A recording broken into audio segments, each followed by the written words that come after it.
जो सुख नित्य प्रकाश विभो नाम रूप आधार मति न लखै जेहि मति लखै तो मैं शुद्ध अपार अब्धि अपार स्वरूप मम लहरे विष्णु महेश विधिर विचंदा वरुण यम शक्ति धनेश गणेश या कृपालु सर्वज्ञ को यथारथ मुनि ध्यान ताको होत उपाधि कई मोमय मिथ्या भान वही की जाने बिन जगत मन हो जेवरिसा न सै भुजग जग जेल है तो हम पे बोध चाही जाको सुकृते भजत राम निष्काम तो मेरो है आत्मा काको करो प्रणाम तो मेरो है आत्मा काको करो प्रणाम। जय मंगलम जय और केश्वर सदगुरु सिद्धारूढ़ महाराज की जय। सकल साधु संत महाराज की जय।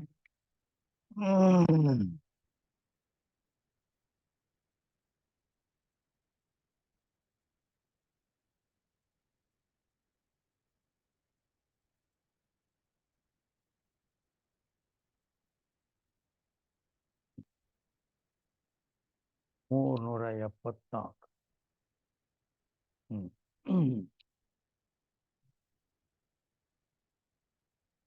ವಿಚಾರ ಸಾಗರ 6ನೇ ಸ್ತರಂಗದಲ್ಲಿ 374ನೇ ಅಂಕದಿಂದ ಇವತ್ತಿನ ವಿಷಯವು ಪ್ರಾರಂಭವಾಗುತ್ತದೆ. ವಿಚಾರ ಸಾಗರದ 6ನೇ ಸ್ತರಂಗದ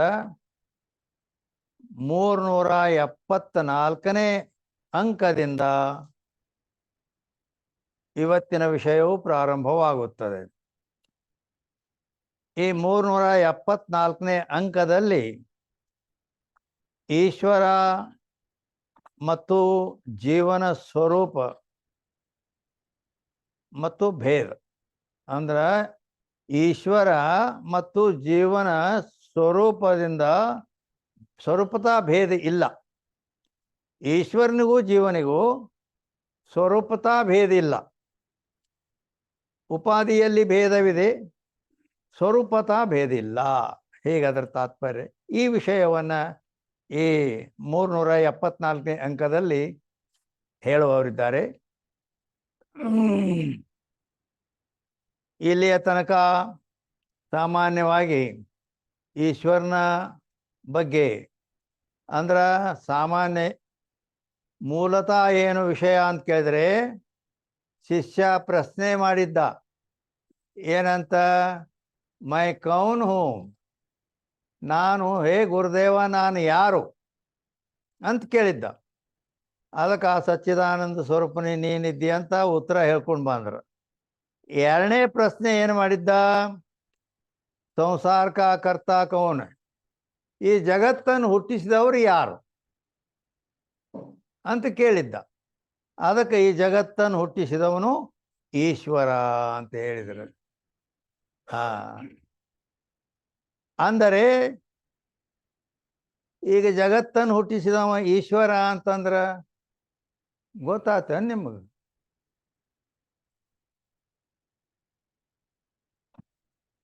ಯಾಕ ನಾ ಹೇಗೆ ಕೇಳಿದೀನಿ ಅಂತಂದ್ರೆ, ಪರಮಾತ್ಮ ಅನ್ನೋದು ಎಲ್ಲರಿಗೂ ಗೊತ್ತು. ಪರಮಾತ್ಮ ದೇವರು ಅನ್ನೋದು ಎಲ್ಲರಿಗೂ ಗೊತ್ತು. ಆದರೆ ಆ ದೇವರಂದ್ರ ಅದು ಸಾಮಾನ್ಯವಾಗಿ 3 ಪ್ರಕಾರವಾಗಿದೆ. ಆ ಮೂರು ಪ್ರಕಾರದ ದೇವರ ಸ್ವರೂಪಗಳು ಬೇರೆ ಬೇರೆ ಇದಾವ. ಇಲ್ಲಿ ಈಗ ಬಂದ ವಿಷಯ ಆ ಜಗತ್ಕರ್ತ ಈಶ್ವರ ಅಂತ ಹೇಳಲ್ಪಟ್ಟಿತು. ಇವ ಯಾವ ದೇವರು, ಇವ ಯಾವ ಪರಮಾತ್ಮ? ಮತ್ತು ದಿನ ನಾವು ದೇವ್ರ ಗುಡಿಗೆ ಹೋಗಿ ಆ ದೇವರಿಗೆ ನಮಸ್ಕಾರ ಮಾಡ್ತೇವೆ. ಅದ್ಯಾ ದೇವರು? ಆ ದೇವ್ರ ನೀ ಅದಿಯತ್ತು ಗುರು ಹೇಳ್ತಾನೆ. ಆ ದೇವ್ರು ಯಾವುದು? ಹೀಗೆ ಮರ್ಮದಿದ್ರ ಎಲ್ಲ ಕೂಡೆ ಕುಟ್ಟೆ ಇದು ಮಾಡಕ್ ಬರೋದಿಲ್ಲ, ಒಂದಕ್ಕೊಂದು ಕೊಡೋದು ಇಲ್ಲ. ಆದ್ದರಿಂದ ಮೊದಲು ಆ ದೇವರ ಸ್ವರೂಪ, ಪರಮಾತ್ಮನ ಸ್ವರೂಪ ಏನು ಅನ್ನೋದು ಸರಿಯಾಗಿ ನಮಗೆ ಗೊತ್ತಿರಬೇಕು. ಅಂದ್ರ ಜಗತ್ತನ್ನು ಹುಟ್ಟಿಸಿದವ ಯಾವ, ಎಲ್ಲರನ್ನ ಪಾಲನೆ ಮಾಡವ ಯಾವ, ಈ ಸಂಹಾರ ಮಾಡವ ಯಾವ ಅಂತೇಳಿ ಆ ಪರಮಾತ್ಮನ ಬಗ್ಗೆನೂ ಗೊತ್ತಾಗ್ತದ. ಮತ್ತು ದೇವ್ರ ಗುಡಿಯಾಗೂ ದೇವ್ರ ದಿನ ಅವು ನಾವು ನಮಸ್ಕಾರ ಮಾಡ್ತೀವಿ, ಆ ದೇವರು. ಮತ್ತು ಈ ಗುರು ಶಾಸ್ತ್ರಗಳು ಹೇಳ್ತಾವ ನೀನ ಆ ಪರಮಾತ್ಮದಿ. ಅಂದ್ರೆ ಇವಕರು ಒಳಗೆ ಇವುಗಳಲ್ಲಿ ಯಾವುದು ದೇವ್ರು? ನಾನು. ಗುರು ಶಾಸ್ತ್ರಗಳು ಹೇಳಿದು ನೀನೇ ಪರಮಾತ್ಮನಿದ್ದಿ, ತತ್ವಮಸಿ ಅಂದ್ರೆ ಆ ಪರಮಾತ್ಮನೇ ನೀ ಇದ್ದಿ, ಆ ಪರಮಾತ್ಮನೇ ನೀನಿದ್ದಿ ಅಂತ ಗುರು ಶಾಸ್ತ್ರಗಳು ಹೇಳ್ತಾವ. ಅಂದಮೇಲೆ ಈ ದೇವರು ಅನ್ನೋದು ಬರೀ ಹಂಗ ಈಗೇನು ದೇವರು ಅಂದ್ರೆ ಅದು ಅಂದ್ರ ಈ ದೇವರ ಸ್ವರೂಪ ಅವು ಬೇರೆ ಬೇರೆ ಗೊತ್ತಾಗಬೇಕು. ಅದರಲ್ಲಿ ಯಾವ ದೇವರು ನಾನು, ಆ ಪರಮಾತ್ಮನೇ ನಾನು ಅಂದ್ರೆ ಯಾವ ಅನ್ನೋದು ಆವಾಗ ಸರಿಯಾಗಿ ಅದು ಹೊಂದಾಣಿಕೆ ಆಗ್ತದೆ. ಅದಕ್ಕೆ ಇಲ್ಲಿಗೆ ಏನು ಬತ್ತು ಈಗ ಇವತ್ತಿನ ವಿಷಯದಲ್ಲಿ ಸಂಸಾರಕ ಕರ್ತ ಕೌನಂದ್ರೆ ಈ ಜಗತ್ತನ್ನು ಹುಟ್ಟಿಸಿದವನು ಯಾರು? ಅಂದ್ರೆ ಮತ್ತು ನೀನ ಅಂತ ಹೇಳಿದ್ದೆಲ್ಲ ಪರಮಾತ್ಮ ಗುರು ಶಾಸ್ತ್ರ ಹೇಳ್ಯಾವ ನೀನ ಪರಮಾತ್ಮ ಅಂದ ಮತ್ತು ನೀನು ಅಲ್ಲಿಂದ ಮತ್ತು ದೊಡ್ಡ ಗುಡ್ಡನ ಬಂದಿರ್ತೈತಿ. ಅಲ್ಲ, ನನಗೆ ಒಂದು ಹುಲ್ಲು ಕಡ್ಡಿ ಸಹಿತ ಮಾಡ್ಲಕ್ಕೆ ಬರಂಗಿಲ್ಲ. ಈ ಜಗತ್ತನ್ನು ಹುಟ್ಟಿಸಿದವ ನೀನ ಪರಮಾತ್ಮ, ಅವನ ನೀ ಅಂದ್ರೆ ಇದು ಹೆಂಗ? ಅದು ಅವ ಹೆಂಗ ನಾ ಸಂಭವಿಸ್ತೈತಿ? ಸಂಶಯ ಬರ್ತೈತೆ ಇಲ್ಲೋ? ಅದಕ್ಕಾಗಿ ಅದು ಮುಂದೆ ಶಾಸ್ತ್ರ ಸರಿತಿಯಾಗಿ ಅಂದ್ರೆ ಅದಕ್ಕೆ ಈಗ ಮೊದಲು ಏನೈತಲ್ಲ ದೇವರು ಅಂದ್ರೆ ಸಾಮಾನ್ಯವಾಗಿ ದೇವರ ಗುಡಿಯಲ್ಲಿ ಇದ್ದ ದೇವರೇನದವಲ್ಲ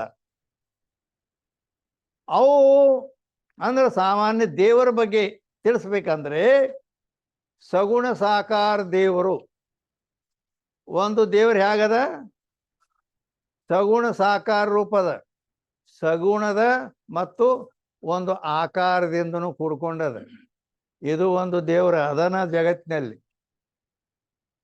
ಸಗುಣ ಸಾಕಾರ ರೂಪ ಒಂದು ದೇವರು, ಇದು ಒಂದು. ಎರಡನೇ ದೇವರು ಈಗೇನು ಜಗತ್ಕರ್ತ ಈಶ್ವರ ಅಂತ ಹೇಳ್ತಲ್ಲ, ಮಾಯಾ ಅಂತ ಪ್ರಕೃತಿ ವಿದ್ಯಾತ್ ಮಾಯಿನಂತೂ ಮಹೇಶ್ವರಂ ಅಂತ ಶ್ವೇತಾಶ್ವತರ ಉಪನಿಷತ್ ಹೇಳ್ತದೆ. ಅಂದ್ರೆ ಮಾಯಾ ಉಪಾಧಿ ಉಳ್ಳವನಾದ ಮಹೇಶ್ವರ, ಆ ಮಾಯಾ ಅನ್ನೋದು ಉಪಾಧಿಯನ್ನು ಮಾಡಿಕೊಂಡು ಯಾವ ಮಹೇಶ್ವರ ಅಂತ ಹೇಳಲ್ಪಡ್ತಾನ ಈಶ್ವರ್. ಅಂದ್ರೆ ಅರ್ಥಾರ್ಥ ಬ್ರಹ್ಮಚೇತನವೇ ಮಾಯಾ ಉಪಾಧಿಯನ್ನು ಮಾಡಿಕೊಂಡಾಗ ಈ ಜಗತ್ತಿಗೆ ಕಾರಣನಾಗುತ್ತಾನೆ. ಮಾಯಾ ಉಪಾಧಿ ಇಲ್ಲಂದ್ರ ಅವ ಯಾವುದಕ್ಕೂ ಕಾರಣ ಅಲ್ಲ. ನಿಮಗ ಫಲ ಕೊಡವನು ಅಲ್ಲ, ಏನು ಮಾಡವನು ಅಲ್ಲ.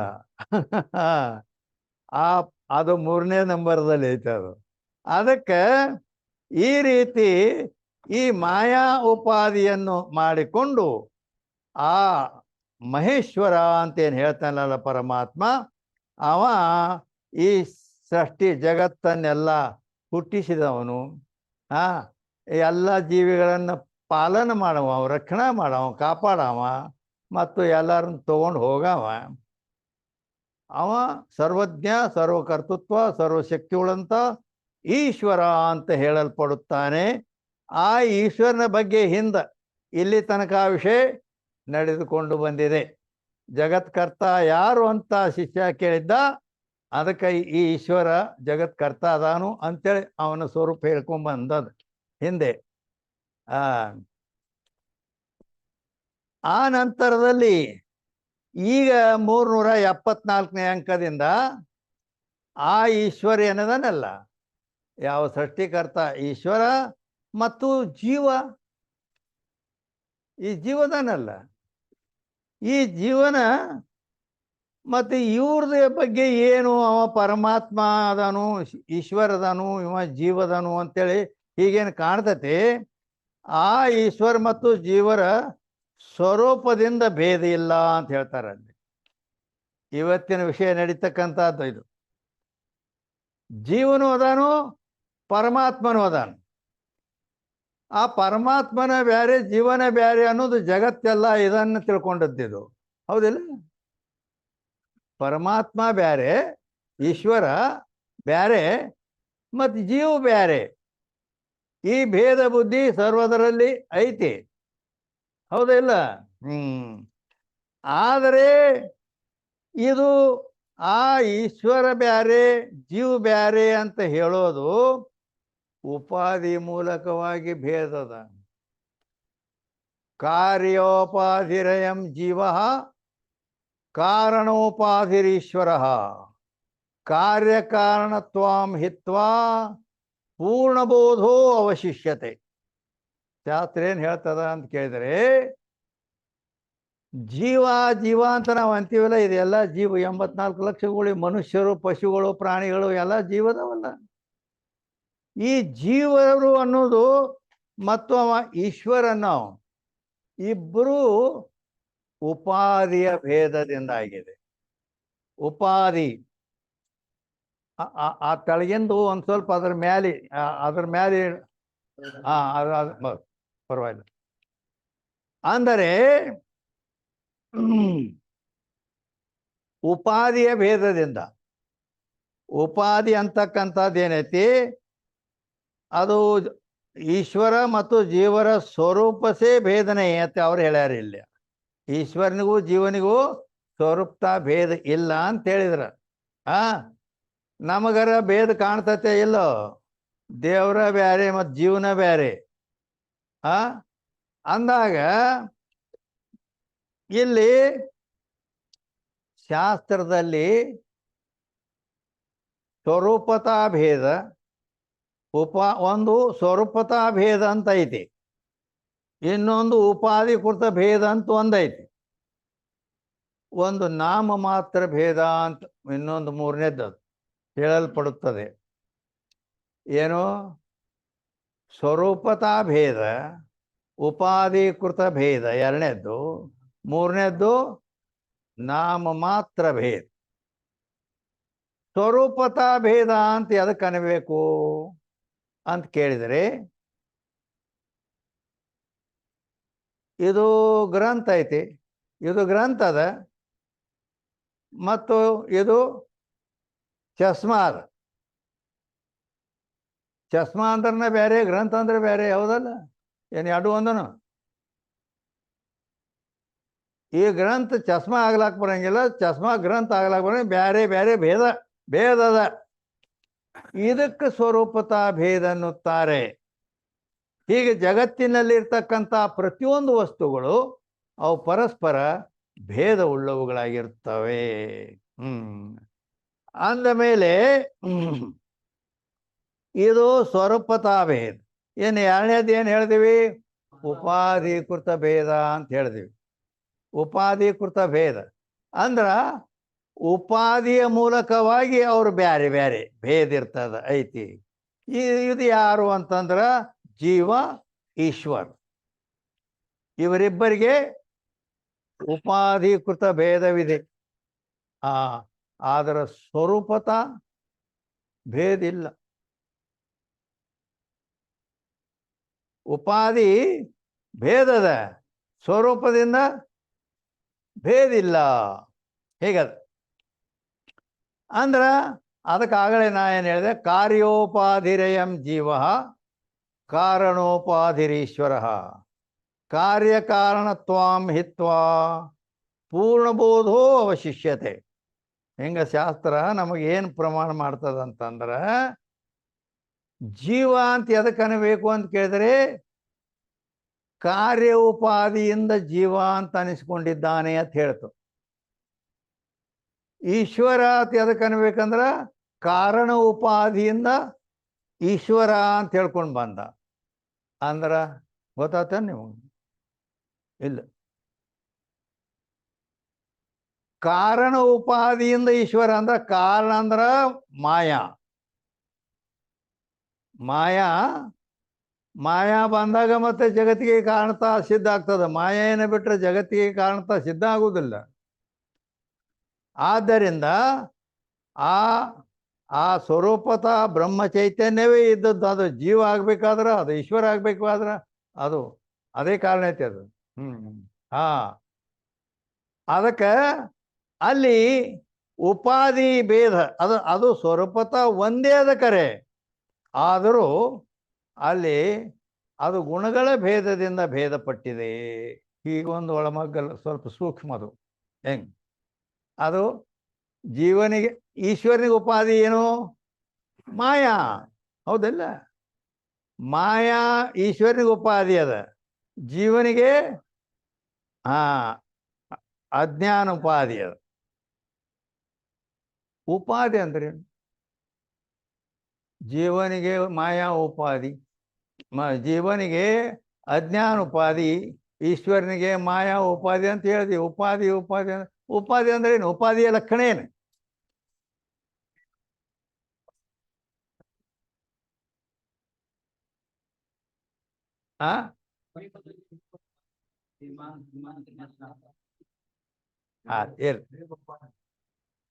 ಉಪಾಧಿ ಲಕ್ಷಣಗಳು ಅನೇಕ ಅದಾವ, ಹೇಳ್ತಾ.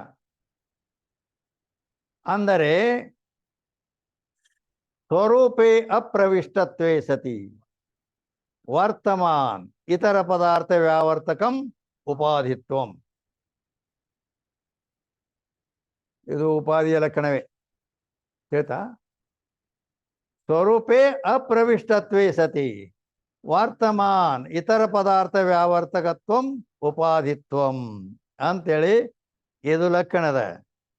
ಆದ್ರ ಸಂದರ್ಭ ನೋಡಿ ನಾವು ಲಕ್ಷಣ ಹಚ್ಚಬೇಕು, ತಿಳಿತಾ. ಲಕ್ಷಣಗಳು ಯಾವ ಲಕ್ಷಣವನ್ನು ಎಲ್ಲಿ ಹಚ್ಚಬೇಕು ಅನ್ನೋದು. ಇಲ್ಲಿ ಇದು ಅಷ್ಟೊಂದು ಸಮರ್ಪಕ ಅರ್ಥ ಕೊಡೋದಿಲ್ಲ, ತಿಳಿತಾ. ಅಂದ್ರ ಸ್ವರೂಪೇ ಅಪ್ರವಿಷ್ಟತ್ವೇ ಸತಿ ವರ್ತಮಾನ ಇತರ ಪದಾರ್ಥ ವ್ಯಾವರ್ತ ಅಂದ್ರೆ ಈ ವಿಷಯಕ್ಕೂ ಇದಕ್ಕೂ ಮ್ಯಾಚಿಂಗ್ ಇಲ್ಲ, ಹೊಂದಾಣಿಕಿಲ್ಲ. ಆದ್ದರಿಂದ ಈ ಲಕ್ಷಣ ಇಲ್ಲಿ ಹಚ್ಚಲಿಕ್ಕೆ ಹೋಗೋದಿಲ್ಲ, ಬೇಡ. ಮತ್ತೆ ಯಾವ ಲಕ್ಷಣ ಅವೆಲ್ಲ ಗೊತ್ತಿರ್ಬೇಕಲ್ಲ ಇವು. ಯಾವ ಲಕ್ಷಣ ಬೇಕು ಆ ಲಕ್ಷಣಗಳು ಗೊತ್ತಬೇಕು, ಯಾವ ಲಕ್ಷಣವನ್ನು ಎಲ್ಲಿ ಹಚ್ಚಬೇಕು ಅದು ಗೊತ್ತಬೇಕು. ಇಲ್ಲಿ ಈ ಸಂದರ್ಭದಲ್ಲಿ ಜೀವ ಈಶ್ವರರ ಬಗ್ಗೆ ತಿಳಿಸ್ಲಿಕ್ಕೆ ನಿಂತದ ಅಂತ ಅಂದ ಮೇಲೆ ಇಲ್ಲಿ ಯಾವ ಲಕ್ಷಣ ಉಪಾಧಿ ಬಂತು, ಆ ಉಪಾಧಿ ಭೇದದಿಂದ ಭೇದ ಐತಿ, ಸ್ವರೂಪ ಭೇದ ಇಲ್ಲ ಅಂತ ಅವ್ರು ಹೇಳಿದ್ರು. ಉಪಾಧಿ ಅಂದ್ರೆ ಏನು? ಉಪಾಧಿಯ ಲಕ್ಷಣ ಇಲ್ಲಿ ಏನ್ ಮಾಡ್ಬೇಕಂದ್ರ, ಉಪಸಮೀಪೆ ಸ್ಥಿತ್ವ ಶ್ರೀಮಾನ್ ಧರ್ಮಾನ್ ಅನ್ಯತ್ರ ಆದದಾತೀತಿ ಉಪಾಧಿ. ಏನದ್ರ ಅರ್ಥ ಅಂದ್ರ, ಇದು ಸಂಸ್ಕೃತ ಐತೆ. ಉಪಸಮೀಪೆ ಸ್ಥಿತ್ವ ಅಂದ್ರೆ ಅದು ತನ್ನ ಎದಕ್ಕೆ ಉಪಾಧಿ ಆಗಿದೆ ಅದರ ಸಮೀಪದಲ್ಲಿ ತಾನು ಎದ್ದುಕೊಂಡು, ಅದರ ಸಮೀಪದಲ್ಲಿ ತಾನು ಎದ್ದುಕೊಂಡು ತನ್ನ ಧರ್ಮವನ್ನ ಇನ್ನೊಂದರ ಮೇಲೆ ಹಾಕುತ್ತಿದ್ದರೆ ಅದಕ್ಕೆ ಉಪಾಧಿ ಅನ್ಬೇಕು. ಗೊತ್ತಾತ? ಅಂದರೆ ಸಮೀಪದಲ್ಲಿದ್ದುಕೊಂಡು ಯಾವುದಕ್ಕೆ ಉಪಾಧಿ ಆಗಿದೆ ಅದರ ಸಮೀಪದಲ್ಲಿದ್ದುಕೊಂಡು ತನ್ನ ಧರ್ಮವನ್ನ ಅನ್ಯದರ ಮೇಲೆ ಅಂದ್ರೆ ಇನ್ನೊಂದರ ಮೇಲೆ ಹಾಕುತ್ತಿದ್ದರೆ ಅದಕ್ಕೆ ಉಪಾಧಿ ಅನ್ನಬೇಕು ಅಂತ ಹೇಳಿದ್ವಿ. ಈಗ ಇದಕ್ಕೆ ಹಿಂದಿಗಡೆ ಬರೋನು, ಕನ್ನಡಿ ಗೊತ್ತದಲ್ಲ ನಿಮಗೆ, ಮುಖ ನೋಡಿಕೊಳ್ಳತಕ್ಕಂಥ ಕನ್ನಡಿ. ಆ ಕನ್ನಡಿ ನಮ್ಮ ಮುಖ ನೋಡ್ಕೋಬೇಕಾದ್ರೆ ಕನ್ನಡಿ ಉಪಾಧಿ ಐತೆ ಇಲ್ಲ? ಉಪಾಧಿ. ಆ ಉಪಾಧಿ ಏನಿಲ್ಲ ಅಂದ್ರೆ ನಮ್ಮ ಮುಖ ನಾವು ನೋಡ್ಕೊಳಕ್ ಬರುದಿಲ್ಲ, ಹೌದಲ್ಲ? ಹಾ, ಉಪಾಧಿ ಅದು. ಆದ್ರ ಆ ಉಪಾಧಿ ನಾವು ಮುಖ ನೋಡ್ಕೋಬೇಕಂತ ಹಿಂಗೆ ಕೈಯಾಗಿ ಹಿಡಿಯೋದ್ರಾಗಂದ ಕೈಯಾಗಿನ ಜಾರಿ ತೆಳಗ್ ಬಿತ್ತದ. ತೆಳಗ ಬಿತ್ತು, ತೆಳಗ ಬಿದ್ದು ಕೂಡಲೇನ ಅದು ಶೀಳ್ತ್ ಹಿಂಗ ಹಿಂಗ ಮೂಲಿ ಮೇಲೆ ಹಿಂಗ ಅರ್ಧ ಸೀಳ್ತಂದ್ರ ಕ್ರ್ಯಾಕ್ ಆಯ್ತು, ಹೊಡೀತು. ಆಮೇಲೆ ಅದನ್ನ ಮತ್ತೆ ತೆಳಗಿಂದ ತಗೊಂಡು ಮುಖ ನೋಡಿದಾಗ ಏನು ಕಾಣ್ಲಕತ್ತು ಅಂದ್ರೆ ಇಟ್ಟು ಮಾರಿ ಹಿಂಗೆ ಕೊರದವ್ರ ಗತೆ ಕಾಣ್ಲಕತ್ತಿ. ಅರೆ ಇಲ್ಲಿ ನೋಡಿದ್ರ ಬರಾಬರಿ ಐತಿ, ಮತ್ತೆ ಅದ್ರಾಗ ನೋಡಿದ್ರ ಕೊರದೈತಿ. ಇದು ಹೀಗ್ಯಾಕಾಯ್ತು ಅಂತ ಕೇಳಿದ್ರೆ ಪ್ರತಿಬಿಂಬದಲ್ಲಿ ಆ ರೀತಿ ತೋರ್ತದ. ಅದು ಯಾಕೆ ಹಾಗೆ ತೋರ್ತದ ಅಂದ್ರೆ ಅದು ಉಪಾಧಿಯಲ್ಲಿ ಐತಿಲ್ಲೋ, ಪ್ರತಿಬಿಂಬಕ್ಕೆ ಉಪಾಧಿ ಸಂಬಂಧ ಐತಿ. ಆದ್ದರಿಂದ ಆ ಪ್ರತಿಬಿಂಬ ಉಪಾಧಿಯಾದ ಕನ್ನಡಿಯು ಆ ಪ್ರತಿಬಿಂಬದ ಸಮೀಪದಲ್ಲಿದ್ದುಕೊಂಡು ಸಮೀಪಸ್ಥಿತ್ವ ಶ್ರೀಮಾನ್ ಧರ್ಮನ್ ಅಂದ್ರೆ ತನ್ನ ಧರ್ಮವನ್ನ, ತನ್ನ ಧರ್ಮ ಏನು ಅದು ಹೀಳಿದ್ದು ಒಡೆದದ್ದು, ಅನ್ಯದ್ರ ಮೇಲೆ ಅಂದ್ರೆ ಪ್ರತಿಬಿಂಬದ ಮೇಲೆ ಹಾಕ್ತದ. ಹೌದಿಲ್ಲ ಅಂತೇಳೇನ ನಮ್ಮ ಮುಖ ಯಾಕೆ ಕಾಣ್ತದ? ಇಲ್ಲರ ಬರೋಬರಿ ಅದ, ಅಲ್ಲಿ ನೋಡಿದ್ರ ಅಟ್ಟೆಲ್ಲ ಕೊಯ್ದಂಗೆ ಆಗ್ಯದ, ಹೌದಿಲ್ಲ? ಇನ್ನೊಂದು ರಾವ್ ಗನ್ನಡಿ ಅಂತಿರ್ತದ. ರಾವ್ ಗನ್ನಡಿ ಅಂತಂದ್ರ ಮುಖ ಹಿಡ್ದಮ್ ಕಾಣ್ತದ. ಹೌದಿಲ್ಲ? ಅಂದ್ರೆ ಇಷ್ಟು ದಪ್ಪ ಈಗದನ ಇಲ್ಲ, ಎಷ್ಟು ಬರೋಬರಿ ಅದ. ಆದ್ರೂ ಆ ಉಪಾಧಿ ತನ್ನ ಧರ್ಮವನ್ನು ಇನ್ನೊಂದ್ರ ಮೇಲೆ ಹಾಕ್ತದೆ. ಗೊತ್ತಾಯ್ತಲ್ಲ? ಇದು ದೃಷ್ಟಾಂತ ಆಯ್ತು. ಮತ್ತಿಲ್ಲಿ ಬೇಕಾದದ್ದೇನು, ಇಲ್ಲಿ ಸಿದ್ಧಾಂತದಲ್ಲಿ ಈ ಈಶ್ವರನಿಗೆ ಮಾಯಾ ಉಪಾಧಿ ಅದ.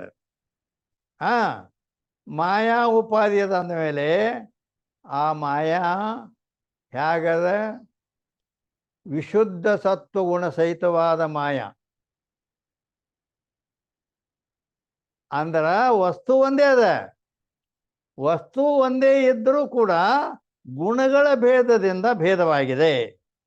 ಅಂದ್ರ ಮಾಯೆಯಲ್ಲಿ 3 ಗುಣಗಳದಾವ, ಅಜ್ಞಾನದಲ್ಲಿನೂ 3 ಗುಣಗಳದಾವ. ಅಜ್ಞಾನ ಮಾಯಾ ಒಂದೇ ಅದದು, ಸ್ವರೂಪತ ಅದು ಒಂದೇ ಐತಿ, ಗುಣಗಳ ಭೇದದಿಂದ ಭೇದ ಆಗ್ತದೆ. ಈಗ ನೀವು ಮುಂಜಾನೆ ಎದ್ದು ನಾಷ್ಟಾಕ ಉಪ್ಪಿಟ್ಟು ಮಾಡೋದದು, ಮತ್ತೇನು ಬೇಕು? ಇಲ್ಲ ಶಿರಾ ಮಾಡ್ರಿ ಅಂತ ಒಬ್ಬ ಸ್ವೀಟ್ ಪ್ರಿಯ ಶಿರಾ ಮಾಡ್ರಿ ಅಂದವು, ಹೌದಾ? ಅಂದ ಆಯ್ತಂದು. ಅದು ಒಂದೇ ರವ, ಅದಕ್ಕೆ ಸಕ್ಕರೆ ಹಾಕಿಬಿಟ್ರೆ ಉಪ್ಪಿಟ್ಟಾಯ್ತು. ಖಾರ ಉಪ್ಪು ಹಾಕಿದರೆ ಉಪ್ಪಿಟ್ಟಾಯ್ತು. ರವಾ ಉಪಾಧಿ ಒಂದೇ ಐತಿ, ಹೌದಲ್ಲ? ಅಂದ್ರ ಆ ರೀತಿ ಇಲ್ಲಿ ಮಾಯಾ ಅವಿದ್ಯೆ ಅನ್ನೋದೇನೈತಲ್ಲ, ಜೀವ ಈಶ್ವರಿಗೆ ಉಪಾಧಿ ಆದದ್ದು. ಆ ಜೀವೇಶ್ವರಲ್ಲಿ ಉಪಾಧಿ ಆದದ್ದು ಮಾಯಾ ವಿಶುದ್ಧ ಸತ್ವಗುಣ ಸಹಿತ ಇದೆ, ಅವಾಗಿ ಇದ್ದದ್ದು ಮಾಯಾ ಅಂತ ಹೇಳಿದರೆ. ವಿಶುದ್ಧ ಸತ್ವಗುಣ ಅಂದ್ರೇನು? ಗೊತ್ತಾಯ್ತು? ವಿಶುದ್ಧ ಸತ್ವಗುಣ ಅಂದ್ರೆ ಆ 3 ಗುಣಗಳೇನದಲ್ಲ, ಸತ್ವ ರಜ ತಮ ಅಂತೇಳಿ, ಆ 3 ಗುಣಗಳಲ್ಲಿ ಸತ್ವಗುಣ ಅನ್ನೋದು ಮೇಲ್ಮುಖವಾಗಿ ಮೇಲೆ ಆಗಿ, ರಜೋ ಗುಣ ತಮೋ ಗುಣಗಳನ್ನು ತೆಳಗ ತುಳಿದು ತಾನು ಮೇಲೆ ಇದ್ದರೆ, ಸತ್ವಗುಣ ಮೇಲೆ ಇದ್ದರೆ ಅದಕ್ಕೆ ವಿಶುದ್ಧ ಸತ್ವಗುಣ ಅನ್ನುತ್ತಾರೆ. ಇಂಥ ವಿಶುದ್ಧ ಸತ್ವಗುಣ ಸಹಿತವಾದ ಮಾಯಾ ಅದು ಈಶ್ವರನಿಗೆ ಉಪಾಧಿಯಾಗಿದೆ. ಆದ್ದರಿಂದ ಆ ಈಶ್ವರ ಸರ್ವಜ್ಞ ಇದ್ದಾನೆ ಅಂತ ಹೇಳಲ್ಪಡುತ್ತು. ಸರ್ವಜ್ಞ ಇದ್ದಾನೆ ಅಂದ್ರೆ ಅದು ಸರ್ವಜ್ಞ ಇದ್ದದ್ದು ಅವನ ಧರ್ಮ ಅಲ್ಲ, ಅದು ಚೇತನದ ಧರ್ಮ ಅಲ್ಲ. ಆ ಸರ್ವಜ್ಞತ್ವ ಬಂದದ್ದು ಉಪಾಧಿಯ ಮಾಯಾ ಧರ್ಮ. ಸರ್ವಜ್ಞತ್ವ, ಸರ್ವಕರ್ತೃತ್ವ, ಅದು ಸಮರ್ಥತ್ವ ಎಲ್ಲ ಏನೈತಿಲ್ಲ. ಈಗ ಇದ್ದದ್ದೆಲ್ಲ ಆ ಮಾಯೆ ಮೂಲಕ ಈಶ್ವರನಲ್ಲಿ ಸರ್ವಜ್ಞತ್ವಾದಿ ಸರ್ವಕರ್ತೃತ್ವಾದಿಗಳು ಬಂದಾವ ಅಂತೇಳಿ ಜಗತ್ತಿಗೆ ಕಾರಣನಾದ. ಆ ಮಾಯೆಯನ್ನು ಬಿಟ್ಟರೆ ಆ ಬ್ರಹ್ಮಚೇತನದಲ್ಲಿ ಯಾವುದೊಂದು ವ್ಯವಹಾರ ಇಲ್ಲ. ಆದ್ದರಿಂದ ಈಶ್ವರನಿಗೆ ಉಪಾಧಿ ಅದು ಮಾಯ ಆಯ್ತು ಅಂದ್ರೆ ಆ ಲಕ್ಷಣ ಇಲ್ಲಿ ಕೂಡ್ತದ. ಏನು ಕೂಡ್ತದ? ಉಪಸಮೀಪೆ ಸ್ಥಿತ್ವ ಶ್ರೀಮಾನ್ ಧರ್ಮಾನ್ ಅನ್ಯತ್ರ ಅತೀತಿ ಉಪಾಧಿ. ಯಾಕಂದ್ರೆ ಈ ಲಕ್ಷಣಗಳನ್ನು ಹಿಡ್ಕೊಂಡು ಹೋಗುದು ಕಾಯ್ದೆಬದ್ಧ ಶಾಸ್ತ್ರ ತರ. ಇದಕ್ಕೆ ಕೋರ್ಟ್ದೊಳಗೆ ಯಾವುದೇ ಕಾಯ್ದೆ ಹಾಕಬೇಕು, ಒಂದು ಕೇಸ್ ಹಾಕ್ಬೇಕಾದ್ರೆ ಕೋರ್ಟ್ದೊಳಗೆ ಯಾವುದೇ ಥರದ ಒಂದು ಕೇಸ್, ಈಗ ಇವ್ ನನಗೆ ಹೊಡೆದಾನ ಅಂತ ತಿಳ್ಕೊ ಹೇಳಿದ ಒಂದು ಇವ್ ಪೊಲೀಸ್ ಸ್ಟೇಷನ್ದಾಗ ಕಂಪ್ಲೇಂಟ್ ಕೊಟ್ಟನ, ಅವನ ಮೇಲೆ ಕೇಸ್ ಮಾಡ್ಬೇಕಲ್ಲ. ಅಂದ್ರ ಅವಾಗ ಆ ಕಲಂ ನಂಬರ್ ಐತಿ, ಅದು ಕಾಯ್ದೆ ಕಲಮದ ನಂಬರ್ಗಳಿರ್ತಾವ. ಅವ ಹೊಡೆದ ಕೂಡ್ಲೇನ ಇವ ಸತ್ತ ಅಂದ ಕೂಡ್ಲೇನ ಮತ್ತಿದು ಮರ್ಡರ್ ಕೇಸ್ ಆತಲ್ಲ. ಮರ್ಡರ್ ಕೇಸ್ ಅಂದ್ರೆ ಅಲ್ಲಿ ಯಾವ ಕಲಂ ಹಚ್ಚಬೇಕು ಅದು ಪೊಲೀಸರಿಗೂ ಮತ್ತು ವಕೀಲಗಳಿಗೆ ಜಡ್ಜ್ಗೆ ಅಷ್ಟೇ ಗೊತ್ತಿರ್ತದೆ, ಉಳಿದವ್ರಿಗೆ ಗೊತ್ತಿಲ್ಲ ಅದು. ತಿಳಿದ? ಮತ್ತೆ ನೀವೇನದಿರಿ ಇದ್ರ ಪೈಕಿ ಒಳಗೇನೆ ಏನು ವಕೀಲೋ ಪೊಲೀಸೋ ಜಡ್ಜು ಯಾವ ಇಲ್ಲ. ಅಂದ್ರೆ ಶಾಸ್ತ್ರದಲ್ಲಿ ಅಂದ್ರೆ ದೃಷ್ಟಾಂತ ಕೊಡೋದಿರ್ತದ. ಅಂದರೆ ಆ ಮರ್ಡರ್ ಇವ್ ಹೊಡೆದ ಅವ ಸತ್ತಾನು ಅಂದ ಕೂಡ್ಲೇನ ಅದು ಕೊಲೆ ಮಾಡಿದ ಖೂನಿ ಕೇಸ್ ಆಯ್ತಲ್ಲ. ಆದ್ರ ಅದಕ್ಕೆ ಕಲಂ ನಂಬರ್ ಕಾಯ್ದೆ ನಂಬರ್ ಹಚ್ಚೋದು ಏನು 302 304 306 ಹಿಂಗೆ ಚೇಂಜ್ ಐತೆ ಅದು. ಯಾಕಂದ್ರೆ ಅಲ್ಲಿ ಪಂಚನಾಮದೊಳಗೆ ಅದರದು ಇವನಿಗೆ ವೈರತ್ವ ಇತ್ತೇನು ಅದನ್ನು ನೋಡ್ಕೋತಾರ. ಮತ್ತು ಅಲ್ಲದ ಇವ್ ಪ್ಲ್ಯಾನ್ ಮಾಡಿ ಹೊಡೆದಾನು ಏನ ಅಕಸ್ಮಾತ್ ಆಯಿತು, ಅಥವಾ ಅವ ಹೊಡೆದ ಮೇಲೆ ಅದೇ ಜಾಗದಾಗ ಸತ್ತೋ ಅಥವಾ ದವಾಖಾನೆಗೆ ಹಾಕಿ 1-2 ದಿನದ ಮೇಲೆ ಸತ್ತೋ, ಇದು ಈ ಸಂದರ್ಭಕ್ಕನುಸಾರ ಕಲಂ ಕಾಯ್ದೆ ನಂಬರ್ ಚೇಂಜ್ ಆಗುತ್ತವೆ. ಅದಕ್ಕೆ ಅವ ಪ್ಲಾನ್ ಮಾಡಿ ಹೊಡೆದಾನು, ಅದೇ ಜಾಗದ ಅದೇ ಸಮಯದಲ್ಲಿ ಅವನು ಸತ್ತಾನು ಅಂತ ಕೇಳಿದರೆ 302 302 ಹಚ್ಚಿಬಿಡ್ತಾನ. 302 ಹಚ್ಚಿ ಅಥವಾ ಇವಾಗ ಏನು ವೈರತ್ವ ಇರಲಿಲ್ಲ, ಏನೋ ಹಂಗ ಮಾತಿನಾಗ ಇಬ್ಬರಿಗೆ ಜಗಳ ಆಯ್ತು. ಮೊದಲರ ವೈರತ್ವ ಇಲ್ಲ, ಇಬ್ಬರು ಕೂಡ ಇದ್ರು ಅವರು. ಆದ್ರೆ ಏನೋ ಮಾತಿಗೆ ಒಮ್ಮೆ ಜಗಳಾಗಿ ಇವ್ ಹೊಡೆದ ಕೂಡಲೇ ಅವ್ನು ಹೋಗಿ ತೆಳಗೆ ಕಲ್ಲಿಗೆ ಬಿದ್ದಕ್ಕೆ ತಲೆಗೆ ಪೆಟ್ಟು ಹತ್ತಿ ಸತ್ತವ. ಆಮೇಲೆ ಮುಂದೆ ಹೋಗಿ ದವಾಖಾನೆಗೆ ಹಾಕಿದ್ರು ಒಂದು 2 ದಿನದಾಗ ಅವೇನು ಉಳಿಲಿಲ್ಲ, ಸತ್ತ ಮತ್ತು ಕೂನಿ ಕೇಸ್ ಇವನ ಮೇಲೆ ಬತ್ತಲ್ಲ, ಹೌದಿಲ್ಲೋ? ಆದ್ರೆ ಈ ಸಂದರ್ಭಕ್ಕೆ 302 ಹಚ್ಚಲಕ್ಕೆ ಬರಂಗಿಲ್ಲ, ಇದು 304 6 ಹಚ್ತಾರೆ. ಆದ್ರೆ ಅದ್ರ ಮ್ಯಾಲಿಂದ ಏನು ಅಂತಂದ್ರೆ 302 ಹಚ್ಚಿದರೆ ನೋ ಬೆಲ್, ಜಾಮೀನಿಲ್ಲ. ನಾವು ಜಾಮೀನ್ ಮೇಲೆ ಬಿಡಿಸ್ಕೊಂಡು ಹೋಗ್ತೀವಂದ್ರೆ ಬಿಡೋದಿಲ್ಲ. 302 ಕಲಂ ಇದ್ರೆ ಅದಕ್ಕೆ ವಕೀಲ ಮೊದಲು ಕೇಳ್ತಾನೆ ನಂಬರ್ ಏನು ಹಚ್ಚಾರ ಅಂತೇಳಿ. ಅಂದ್ರೆ ಮತ್ತೆ ನಮ್ಮ ಹುಡುಗನ ಬಂದ್ ಮಾಡ್ಯಾರಿ ಬಿಡಿಸ್ಕೊಂಬರ್ಬೇಕು, ಬರ್ರಿ ನೀವತ್ತು ವಕೀಲರನ್ನ ಕರಿತಾನೆ ನೀವು, ಅದಕ್ಕೆ ಕಾಯ್ದೆ ಕಲಂ ಏನು ಹಚ್ಚಾರು ಅಂತ ಕೇಳ್ತಾನ ಅವ. 302 ಹಚ್ಚಾರ ಅಂದ್ರ ಆಗೋ ಮಾತಲ್ಲ. 304 ಹಚ್ಚಾನ ಅಂದ್ರ ನಾ ಬಿಡಿಸ್ತೇನತ್ತ ನಾವು ಜಾಮೀನ್ ಮೇಲೆ ತೊಗೊಂಬರ್ತೇನೆ ಅವನ್ನ. ಹೇಳೋ ತಾತ್ಪರ್ಯ ಏನಂದ್ರ ಪ್ರತಿಯೊಂದು ಕಾಯ್ದೆ ಕಾನೂನುಗಳಿಗೆಲ್ಲ ಅದು ಕಾಯ್ದೆ ನಂಬರ್ ಐತಿ, ನಂಬರ್ ಕಲಂ ಅಂತಾರ ಅದಕ್ಕೆ. ಆ ರೀತಿ ಕಾಯ್ದೆ ಕಲಮದ ಮೇಲೆನ ಅವೆಲ್ಲ ನಡೀತದ ಅದು ಪ್ರತಿಯೊಂದಕ್ಕೆ. ಅದು ಅಂದ್ರೆ ಪ್ರತಿಯೊಂದಕ್ಕೂ ಒಂದೊಂದು ಕಾಯ್ದೆ ಅದಾವ. ಅದಕ್ಕಾಗಿ ಈ ರೀತಿ ಅಲ್ಲಿ ಹೆಂಗ ಅದಕ್ಕೆ ಕಾಯ್ದೆ ಕಾನೂನುಗಳು ಪ್ರತಿಯೊಂದಕ್ಕೆ ಅದಾವೋ ಲೋಕದಲ್ಲಿ ಆಗುವ ವ್ಯವಹಾರಗಳಿಗೆ, ಹಾಗೆ ಈ ಶಬ್ದದ ಶಾಸ್ತ್ರ ಹೇಳುವಲ್ಲಿನೂ ಕೂಡ ಇದಕ್ಕೂ ಒಂದು ಕಾಯ್ದೆ ಅದ. ನಹಿ ಪ್ರತಿಜ್ಞೆ ಮಾತ್ರೇಣ ವಸ್ತು ಸಿದ್ಧಿ ಕಿಂತು ಲಕ್ಷಣ ಪ್ರಮಾಣಾಭ್ಯಾಮ್ ಅಂದ್ರೆ ಸುಮ್ಮನ ಏನು ಇಲ್ಲಿ ಬರ್ದಾರ ಅದನ್ನು ಹಂಗೆ ಹೇಳ್ಕೋತ ಹೋಗ್ತೀನಿ ಅಂದ್ರೆ ಶಾಸ್ತ್ರ ಅಲ್ಲ ಅದು. ಅಂದ್ರೆ ಕಾಯ್ದೆಬದ್ಧ ಶಾಸ್ತ್ರ ಅಲ್ಲ, ಶಾಸ್ತ್ರೇನೂ ಹೌದು. ಅದಕ್ಕೆ ಅದು ಹೇಳುವಾಗ ಅದ ಯಾವ ವಿಷಯದ ಬಗ್ಗೆ ಇಲ್ಲಿ ಬರ್ತದಲ್ಲ ಅದರದ್ದು ಲಕ್ಷಣ ಏನು. ಈಗ ಉಪಾಧಿ ಎತ್ತ ಬತ್, ಜೀವ ಈಶ್ವರಿಗೆ ಉಪಾಧಿ ಎತ್ತ ಇಲ್ಲಿ ಬತ್ತ ಇಲ್ಲೋ, ಬತ್ತ ಅಂದ್ರೆ ಸುಮ್ಮ ಉಪಾಧಿ ಅಂದಕ್ಕೆ ಸುಮ್ಮ ಹೋಗೋದನ ಅಲ್ಲ, ಅದರ ಲಕ್ಷಣ ಏನ ಅದನ್ನ ಉಪಸಮೀಪೆ ಸ್ಥಿತ್ವ ಶ್ರೀಮಾನ್ ಧರ್ಮಾನ್ ಅನ್ಯತ್ರ ಅತೀತಿ ಉಪಾಧಿ ಅಂತ ಲಕ್ಷಣ ಮಾಡಿದೀವಿ. ಲಕ್ಷಣ ಮಾಡಿದ್ರನ್ನ ಅದನ್ನ ತಿಳಿಸಿ ಹೇಳ್ಬೇಕಲ್ಲ. ಇಲ್ಲಿ ಲಕ್ಷಣ ಹೇಳ್ದಪ್ಪ, ಆ ಲಕ್ಷಣ ಇದಕ್ಕೆ ಕುಂದಿರ್ಬೇಕಲ್ಲ. ಈಗನೇ ಶರ್ಟ್ ಹೊಲಿಸಿ ಶರ್ಟ್ ಹೊಲಿಸಿ ಅಂದ್ರೆ ಮತ್ತೆ ಅದನ್ನ ತೊಡ್ಕೊಂಡು ನೋಡ್ಬೇಕಲ್ಲ. ಮತ್ತೆ ಇಲ್ಲಿ ಹಿಡಿತದ ಅಲ್ಲಿ ಹಿಡಿತದ ಅಂತಂದ್ರೆ ಅವಾಗ ಹೆಂಗ್ ಮಾಡವ ಅಥವಾ ಭಾಳ ಡಗಳಾಗ್ಯದ ಹಿಂಗೆ. ಹೌದಲ್ಲ, ಅದು ಬರೋಬ್ಬರಿ ಪರ್ಫೆಕ್ಟ್ ಕೂಡ್ಬೇಕು. ಎಲ್ಲೋ ಹಂಗೆ ಲಕ್ಷಣನೂ ಅಲ್ಲಿ ಕುಂದಿರ್ಬೇಕದು. ಅಂಥೇಳಿ ಈ ರೀತಿ ಲಕ್ಷಣ ಮಾಡಿ ಆ ಲಕ್ಷಣವನ್ನು ಅದರಲ್ಲಿ ಸಮನ್ವಯ ಮಾಡಿಕೊಂಡು ಅದನ್ನು ತಿಳಿಸ್ಕೊಂಡು ಮುಂದೆ ಹೋಗ್ಬೇಕು. ಇದು ಕಾಯ್ದೆಬದ್ಧ ಶಾಸ್ತ್ರ ಅಂತಾರೆ. ಮತ್ತು ಇದಕ್ಕೆ ಶ್ರುತಿ ಪ್ರಮಾಣಗಳೇನು ಅವು ಇವು ಎಲ್ಲ ಹಿಂಗೆ. ಅದಕ್ಕಾಗಿ ಇಲ್ಲಿ ಏನು ಹೇಳಿದೀವಿ ಅಂತ ಕೇಳಿದ್ರೆ, ಈಶ್ವರನಿಗೆ ಮಾಯಾ ಉಪಾಧಿ ಅಂತ ಹೇಳ್ಕೊಂಬಂದೀವಿ. ಆ ಮಾಯಾ ವಿಶುದ್ಧ ಸತ್ವಗುಣ ಸಹಿತವಾದದ್ದೈತಿ. ಅಂದ್ರೆ ವಿಶುದ್ಧ ಸತ್ವಗುಣ ಅಂದ್ರೇನು, ರಜೋಗುಣ ತಮೋ ಗುಣಗಳನ್ನು ಕೆಳಗೆ ಹಾಕಿ ಸತ್ವಗುಣ ಮ್ಯಾಲೆ ಆಗಿದ್ದರೆ ಅದಕ್ಕೆ ವಿಶುದ್ಧ ಸತ್ವಗುಣ ಅನ್ನುತ್ತಾರೆ. ಈಶ್ವರನಿಗೆ ಮಾಯಾ ಅನ್ನೋದು ಇದು ಈ ರೀತಿ ವಿಶುದ್ಧ ಸತ್ವಗುಣದಿಂದ ಕೂಡಿದ್ದೆ.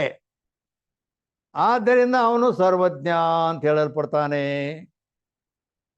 ಸರ್ವಜ್ಞ ಅಂದ್ರ ಸರ್ವಂ ಜಾನಾತಿ ಇತಿ ಸರ್ವಜ್ಞ. ಸರ್ವಂ ಜಾನಾತಿ ಅಂದ್ರೆ ಎಲ್ಲವನ್ನು ಬಲ್ಲವ. ಎಲ್ಲವನ್ನು ಬಲ್ಲವ ಅಂದ್ರೆ ಏನು? ಹೌದಿಲ್ಲ, ಸಾಮಾನ್ಯ ಶಬ್ದವು ಎಲ್ಲ ಬಲ್ಲವಪ್ಪ. ಎಲ್ಲ ಬಲ್ಲವ ಅಂದ್ರೆ ಏನು ತಿಳ್ಕೊಬೇಕು? ಎಲ್ಲ ಬಲ್ಲವ ಅಂತಂದ್ರೆ ಈಗ ಸದ್ಯ ಈಗ ಇಲ್ಲಿ ಬಾಗಲಕೋಟೆಯಲ್ಲಿ ಏನು ನಡೆದದ ಇಲ್ಲಿ ಶಾಸ್ತ್ರ, ಹೌದಲ್ಲೋ? ಇದು ಗೊತ್ತದಿಲ್ಲ ಅವಂಗ, ಇದು ಗೊತ್ತಟ್ಟ ಅಲ್ಲ. ಇಲ್ಲಿ ನಡಿಬೇಕಾದ್ರೂ ಅವನ ಕಾರಣ, ಅವನ ಸಂಕಲ್ಪ. ಯಾಕ ತೇನ ವಿನ ತೃಣಮಪಿನ ಚಲತಿ. ಅವನ ಆಜ್ಞಾ ಇಲ್ಲದ ಜಗತ್ತಿನ ಯಾವ ವ್ಯವಹಾರ, ಯಾವುದೊಂದು ವ್ಯವಹಾರ ನಡೆಯೋದಿಲ್ಲ. ಜಮಖಂಡಿಯಲ್ಲಿ ನಡೆಯತಕ್ಕಂಥ ಶಾಸ್ತ್ರ ಇವತ್ತು ಬಾಗಲಕೋಟದಲ್ಲಿ ನಡಿಬೇಕಾದ್ರೆ ಅವನದೇ ಕಾರಣ ತಿಳಿದರೆ. ಅವನ ಸಂಕಲ್ಪ ಐತಿ. ಅದಕ್ಕಾಗಿ ಪ್ರತಿಯೊಂದು ಆಗು ಹೋಗುಗಳೆಲ್ಲ ಆ ಈಶ್ವರನಿಗೆ ಸಂಬಂಧದ, ಅವನ ಪ್ರೇರಣೆಯಿಂದನೇ ಹಾಕದ. ಎಲ್ಲವನ್ನು ಬಲ್ಲವ. ಎಲ್ಲವನ್ನು ಬಲ್ಲವ ಅಂದ್ರೇನು? ಜಗತ್ತಿನಲ್ಲಿ ಎಷ್ಟು ಜೀವ ಜಂತುಗಳದಾವಲ್ಲ, ಆ ಎಲ್ಲ ಪ್ರಾಣಿಗಳ ಬಗ್ಗೆ ಅವನಿಗೆ ಗೊತ್ತು. ತಿಳಿತಾ? ಈಗ ದಿಲ್ಲಿಯಲ್ಲಿ ಮೋದಿ ಏನು ಮಾಡ್ತಾನೆ, ಇಲ್ಲಿ ಕರ್ನಾಟಕದಲ್ಲಿ ಸಿದ್ದರಾಮಯ್ಯ ಏನು ಮಾಡ್ತಾನೆ, ಅಮೇರಿಕಾದಾಗ ಆ ಅಮೇರಿಕಾ ಪ್ರೆಸಿಡೆಂಟ್ ಏನು ಮಾಡ್ತಾನೆ, ಇದು ನಾವು ಏನು ನೋಡ್ತೀವಲ್ಲ, ನಾವು ನೋಡೋದು ನೀವು ಮುಂದೆ ಕೂತೀರ ಅಟ್ಟ ಗೊತ್ತು ನಮಗೆ. ನಿಮಗೆ ಇಲ್ಲಿದ್ದವ್ರ ಅಟ್ಟ ಗೊತ್ತು. ಆದ್ರೆ ಇದ ಬಾಗಲಕೋಟೆಗಿದ್ದವ್ರು ನಿಮ್ಗೆ ಗೊತ್ತಿಲ್ಲ, ಹೌದಿಲ್ಲ? ಆದ್ರೆ ಆ ಈಶ್ವರರಿಗೆ ಈ ಜಮಖಂಡಿ ಇದು ಬಾಗಲಕೋಟೆ ಅಲ್ಲ, ಈ ಇಡೀ ಬರೀ ನಮ್ಮ ಭಾರತ ದೇಶ ಅಲ್ಲ, ಇಡೀ ಜಗತ್ ಬ್ರಹ್ಮಾಂಡ, ಪೂರ್ಣ ಬ್ರಹ್ಮಾಂಡ ಎಲ್ಲ, ಎಲ್ಲಿ ಏನದ, ಎಲ್ಲಿ ಏನು ನಡೆದದ, ಎಲ್ಲಿ ಯಾರು ಏನು ಎಲ್ಲ ಅವನಿಗೆ ಗೊತ್ತು. ಯಾವ ರೀತಿ ಗೊತ್ತು ಅಂದ್ರೆ ಏಕಕಾಲದಲ್ಲಿ ಗೊತ್ತು. ಈಗ ಈಗ ಸದ್ಯ ಒಮ್ಮೆಲೆ ಇದೇ ಸಮಯದಲ್ಲಿ ಇಲ್ಲಿ ನಡೆದದ್ದು ಗೊತ್ತು, ದಿಲ್ಲಿ ಒಳಗೆ ನಡೆದದ್ದು ಗೊತ್ತು, ಅಮೇರಿಕಾ ನಡೆದದ್ದು ಗೊತ್ತು, ಸ್ವರ್ಗದಲ್ಲಿ ಇಂದ್ರದೇವ ಏನ್ ಮಾಡ್ತಾನೆ ಅದು ಗೊತ್ತು. ಎಲ್ಲವನ್ನ ಪ್ರತ್ಯಕ್ಷ ನೋಡುತ್ತಾನೆ ಅವ. ಪ್ರತಿಯೊಂದು ಜೀವ ಜಂತುಗಳನ್ನು, ಹುಳ, ಹುಪ್ಪಡಿ, ಇರಿವಿ ಏನೇನು ಮಾಡ್ತದೆ, ಏನು ನಡೀತದೆ, ಇದು ಎಲ್ಲ ಏಕಕಾಲದಲ್ಲಿ ಗೊತ್ತು. ಹಾ, ಯಾಕಂತ ಕೇಳಿದರೆ ನಮಗ ಇಲ್ಲಿದ್ದದ ಅಟ ಗೊತ್ತು, ಮುಂದಿಂದು ಅಥವಾ ಈ ಶರೀರದ ಬಗ್ಗೆ ಅಷ್ಟ ಗೊತ್ತು. ಇಲ್ಲಿ ಏನು ನಮ್ಮ ಮೈಯಾಗ ಏನು ಆದದ್ದು ಬಿಟ್ಟದ್ದು, ಹೌದಿಲ್ಲ? ಆದ್ರೆ ಅವನಿಗೆ ಈ ರೀತಿ ಆಗ್ಬೇಕಾದ್ರೆ ಅದಕ್ಕೆ ಕಾರಣ ಏನು ಅಂತ ಕೇಳಿದ್ರೆ, ನಮಗ ಜ್ಞಾನ ಆಗಬೇಕಾದ್ರೆ ಅಂತಃಕರಣ ವೃತ್ತಿ ರೂಪ ಜ್ಞಾನ ಆಕತೆ. ನಮಗ ಜ್ಞಾನ ಆಗ್ಬೇಕಾದ್ರೆ ಅಂತಃಕರಣ ವೃತ್ತಿಯಿಂದ ಜ್ಞಾನ ಆಕದ. ಅಂತಃಕರಣ ವೃತ್ತಿ ರೂಪ ಜ್ಞಾನ ನಮಗದ. ಅಂತಃಕರಣ ಐತಿಲ್ಲೋ, ಅಂತಃಕರಣ ಅದು ವೃತ್ತಿ ರೂಪ ಪರಿಣಾಮ ಹೊಂದಿ ಅದು ಎಲ್ಲ ಇದು ಗ್ರಂಥ ಅದ, ಇಲ್ಲಿ ಇವ್ರು ಕುಂತಾರು, ಇದು ಇಲ್ಲ, ಹಿಂಗೆಲ್ಲ. ನೀವು ಸ್ವಲ್ಪ ಮುಂದಕ್ಕೆ ಸೇರಿ ಈ ಕಡೆ. ಇದೊಂದು ಏನು ಇಟ್ಬಿಟ್ಟಾರ ಇಲ್ಲಿ ಸುಮ್ಮ, ಅದನ್ನ ಮುಂದಕ್ಕೆ ಸರ್ಸ್ಲಾಕ್ ಬರಂಗಿಲ್ಲನ ಈ ಕಡೆ. ಅದಕ್ಕೆ ಸೆಟ್ಟಿಂಗ್ ಐತೆ, ಅದಕ್ಕೆ ಇರ್ಲಿ, ಆಯ್ತು ನೋಡು ಕೊಡು. ಹಾ, ಅಂದರೆ ಅಂತಃಕರಣ ವೃತ್ತಿಯಿಂದ ನಾವು ಇದರ ಜ್ಞಾನ ಆಗ್ತೇವೆ ಮುಂದಿನ ವಸ್ತುಗಳದ್ದು. ಅಥವಾ ನಮ್ಮ ಶರೀರದಲ್ಲಿ, ನಮ್ಮ ಬೆನ್ನಲ್ಲಿ ಇರುವಿ ಹರಿದಾಡುತ್ತದೆ ಅನ್ನೋದು ನಮ್ಗೆ ಗೊತ್ತಾಗತ್ತಿಲ್ಲೋ. ಅದು ಅಂತಃಕರಣ ವೃತ್ತಿ ಶರೀರ ತುಂಬಾ ವ್ಯಾಪಿಸೈತಿ ಶರೀರದಾಗ ಅಂತೇಳಿ. ಶರೀರದಲ್ಲಿ ಏನೇ ಆದರೂ ನಮ್ಗೆ ಗೊತ್ತಾಗತ್ತೆ. ಆಗ ಆ ಪರಮಾತ್ಮ ಬ್ರಹ್ಮಾಂಡ ತುಂಬ ವ್ಯಾಪಿಸ್ಕೊಂಡು ಮಾಯಾ ಅದಕ್ಕೆ ಕಾರಣ ಐತೆಲ್ಲ. ಈ ಜಗತ್ತಿಗೂ ಮಾಯಾ ಕಾರಣದ. ಅದಕ್ಕ ಅದು ಎಲ್ಲದರಲ್ಲಿ ಅಭಿನ್ನ ನಿಮಿತ್ತ ಉಪಾದಾನ ಕಾರಣದಿಂದ ಎಲ್ಲದರಲ್ಲಿ ತುಂಬಿಕೊಂಡೈತೆ. ಅಂದ ಮೇಲೆ ಹ್ಯಾಂಗೆ ಈ ಬಟ್ಟಿಯಲ್ಲಿ ನೂಲು ಸರ್ವತ್ತರದಲ್ಲಿ ವ್ಯಾಪಿಸ್ಕೊಂಡು ಹೇಗದೆಯೋ ಹಂಗ ಈಶ್ವರ ಮಾಯಾ ಅಂತಕ್ಕಂಥದ್ದು ಕೂಡ ಈ ಬ್ರಹ್ಮಾಂಡದ ತುಂಬ ವ್ಯಾಪಿಸ್ಕೊಂಡಿದೆ ಅಂತೇಳಿ. ಬ್ರಹ್ಮಾಂಡದ ಯಾವುದೇ ಜಾಗದಾಗ ಏನಾದರೂ ಕೂಡ ಅವನಿಗೆ ಗೊತ್ತಾಗುತ್ತದೆ. ಆದ್ದರಿಂದ ಸರ್ವಂ ಜಾನಾತಿ ಇತಿ ಸರ್ವಜ್ಞ. ಸರ್ವಜ್ಞ ಅಂದ್ರೆ ಈ ರೀತಿ ಬರೀ ಎಲ್ಲ ಗೊತ್ತೈತಿ, ಎಲ್ಲ ಗೊತ್ತೈತಿ ಅಂದ್ರೆ ಅದಕ್ಕಾಗಿ ಅದು ಈ ರೀತಿ ಅವನಿಗೆ ಎಲ್ಲ ಬಲ್ಲವನಾಗಬೇಕಾದ್ರ ಕಾರಣ ಮಾಯಾ ಅನ್ನೋ ಉಪಾಧಿಯೇ ಕಾರಣದವ. ಯಾಕಂದ್ರ ಆ ಲಕ್ಷಣೆಯಲ್ಲಿ ಕೂಡಿರುತ್ತದೆ. ಉಪಸಮೀಪೆ ಸ್ಥಿತ್ವ ಶ್ರೀಮಾನ್ ಧರ್ಮಾನ್ ಅನ್ಯತ್ರ ದದಾತೀತಿ ಉಪಾಧಿ. ಈ ಸರ್ವಜ್ಞತ್ವಾದಿ ಯಾರೂ ಧರ್ಮವು, ಮಾಯೆಯ ಧರ್ಮವು. ಸರ್ವಜ್ಞ ಸರ್ವಕರ್ತೃತ್ವಗಳು ಮಾಯೆಯ ಧರ್ಮದಾವ್. ಕರ್ತೃತ್ವ ಭೋಕ್ತೃತ್ವ ಬ್ರಹ್ಮದಲ್ಲಿ ಅಲ್ಲಿ ಇಲ್ಲ, ಹೌದಿಲ್ಲ?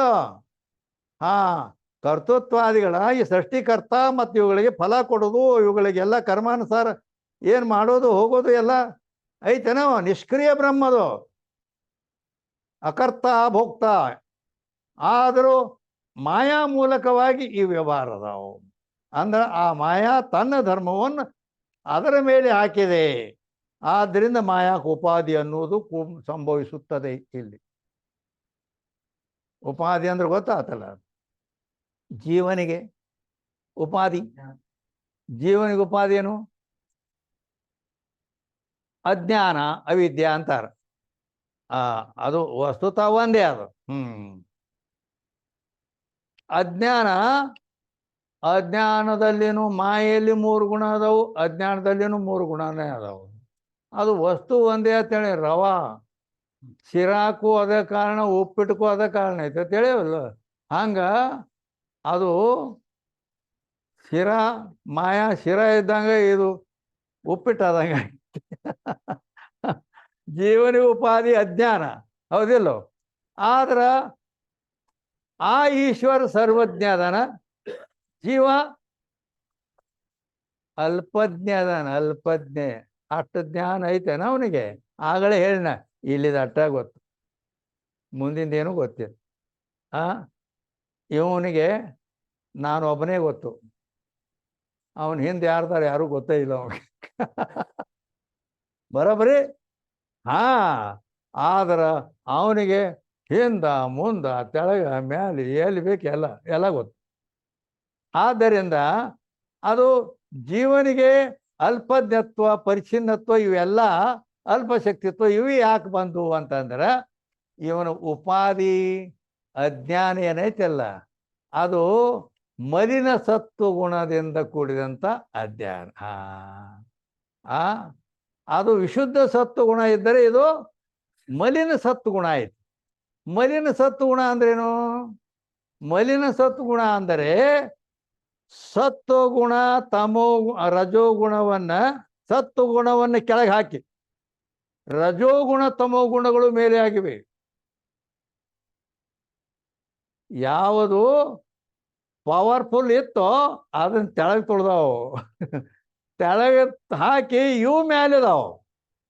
ಆದ್ದರಿಂದ ಆ ಸತ್ವಾತ್ ಸಂಜಾಯತೆ ಜ್ಞಾನಂ ರಜಸೋ ಲೋಭಯವಚೆ ಜ್ಞಾನಮಾವೃತ್ಯತು ತಮಃ ಪ್ರಮಾದೆ ಸಂಜಯತ್ಯುತ ಅಂತ ಗೀತೆಯಲ್ಲಿ ಹೇಳ್ತಾನೆ. ಸತ್ವಾತ್ ಸಂಜಾಯತೆ ಜ್ಞಾನಂ ಅಂದ್ರೆ ಜ್ಞಾನ ಸತ್ವಗುಣದಿಂದ ಹುಟ್ಟತೈತೆ ಅಂತ ಹೇಳೇನಿಲ್ಲೋ. ಆದ್ರೆ ಮತ್ತು ಅವ ಸರ್ವಜ್ಞ ಆಗ್ಬೇಕಾದ್ರೆ ಅಲ್ಲಿ ಸತ್ವಗುಣ ಇತ್ತಂತ ಸರ್ವಜ್ಞಾಗ್ಯಾನ. ಇವನಲ್ಲಿ ಅದು ಹೋಗಿ ತೆಳಗೆ ಸಿಕ್ಕೊಂಡೈತಿ ಸತ್ವಗುಣ. ಅಂದ ಮೇಲೆ ಇವನಿಗೆ ಅಂತ ಸರ್ವಜ್ಞತ್ವ ಐತೇನೆ, ನೀವು ಅಲ್ಪಜ್ಞ ಆಗ್ಬಿಟ್ಟಾನ. ಏನು ಹಿಂದಿಂದು ಗೊತ್ತಿಲ್ಲ, ಮುಂದಿಂದು ಗೊತ್ತಿಲ್ಲ. ಈಗ ನಿನ್ನ ಬಗ್ಗೆ ನೀ ಹಿಂದಿಂದು ಗೊತ್ತಿಲ್ಲ, ಇನ್ನು ಮುಂದೆ ಏನಾಗೋದು ಅದನ್ನು ಗೊತ್ತಿಲ್ಲ. ಇದು ಬಿಡಿ. ನಿನ್ನಿಲ್ದ ಮೊನ್ನೆ ಏನು ಊಟ ಮಾಡಿದ್ದೀನಿ ಅಂದ್ರೆ ಗೊತ್ತೇ ಇಲ್ಲ ಅವನು. ನೀನ ದಿನ ಊಟ ಮಾಡಿದ್ದ, ನಿನ್ನಿಲ್ದ ಮೊನ್ನೆ ಏನು ಊಟ ಮಾಡಿದ್ಯಪ್ಪ?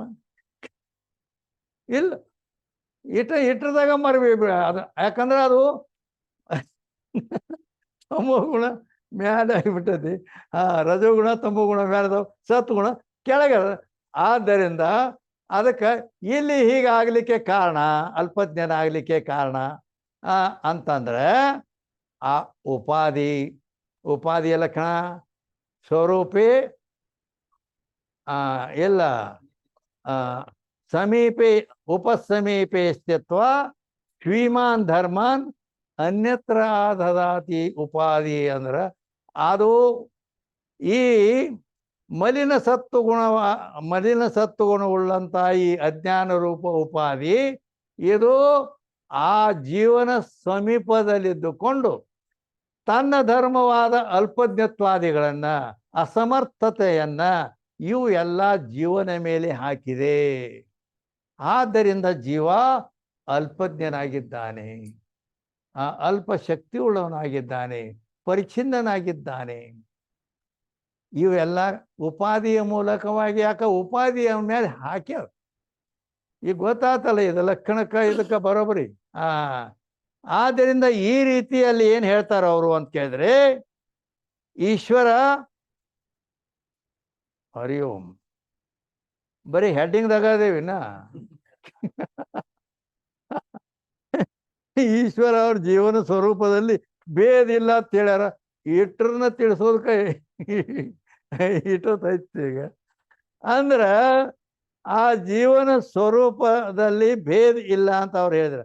ಅಂದ್ರೆ ಈಶ್ವರ ಅಂತಕ್ಕಂಥವ ಮತ್ತು ಜೀವ ಅಂತವಂತ ಇವ್ರಿಗೆ ಉಪಾಧಿಯಲ್ಲಿ ಭೇದ ಅದ. ಉಪಾಧಿಯಲ್ಲಿ ಭೇದ ಅದ ಅಂದ್ರೆ ಉಪಾಧಿ ಅಂದ್ರೆ ಏನು, ಅದಕ್ಕೆ ಯಾವ ರೀತಿ ಭೇದ ಅದ, ಇದನ್ನೆಲ್ಲ ತಿಳಿಸ್ಕೊಂಡು ಇಲ್ಲಿಕ ಇಟ್ಟ ಜೀವ ಈಶ್ವರ ಸ್ವರೂಪದಲ್ಲಿ ಭೇದ ಇಲ್ಲ ನಡಿ ಮುಂದೆ ಅಂದ್ರೆ ಮತ್ತೆ ಇಷ್ಟೆಲ್ಲ ಗೊತ್ತಾಗೋದಿಲ್ಲ ಅಂತ. ಆ ಈಶ್ವರನ ಉಪಾಧಿ ಏನು, ಜೀವನ ಉಪಾಧಿ ಏನು, ಉಪಾಧಿ ಅಂದ್ರೆ ಏನು, ಅದು ಯಾವ ರೀತಿ ಅದರ ಮೇಲೆ ಪರಿಣಾಮ ಮಾಡಿದ ಅಂದ್ರೆ ಸರ್ವಜ್ಞ ಅಂದ್ರೆ ಅದು ಯಾವ ರೀತಿ, ಅಲ್ಪಜ್ಞ, ಹಿಂಗೆಲ್ಲ ಪ್ರತಿಯೊಂದನ್ನ ವಿಂಗಡಿಸಿ ಹೇಳ್ಕೊಂಡು ಹೋದ್ರೆ ಅವನಿಗೆ ಸರಿಯಾದ ವಿಶಾಲ ಜ್ಞಾನ ಆಗ್ತದೆ. ಅಲ್ಲಿ ಏನು ಬರ್ದಾರ ಅದನ್ನು ಸುಮ್ಮ ನಾವು ಅಂದಕ್ಕೆ ಮುಂದೆ ಹೋಗ್ಬಿಟ್ರೆ ಆಯ್ತು, ನೀವು ಅಂದಂಗ ಅನ್ಕೋತ ಹೋದಂಗ ಮತ್ತೇನು.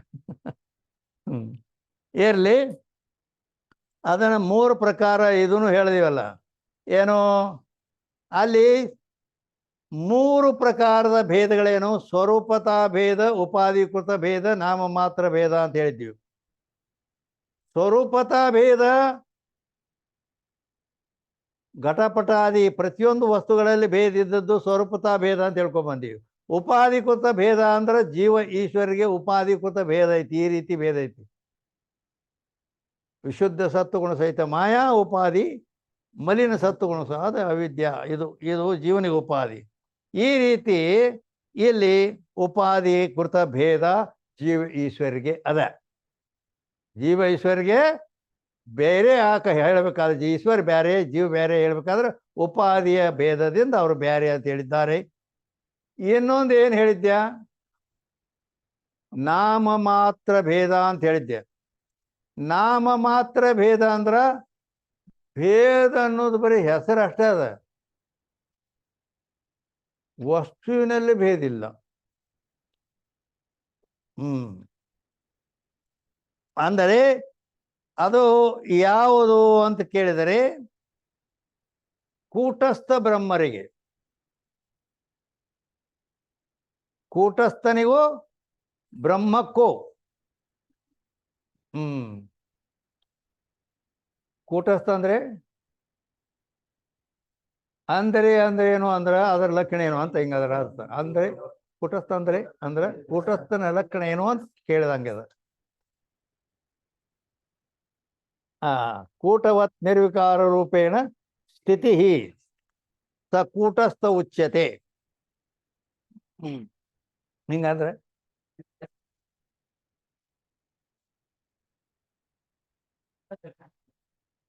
ಅಂದರೆ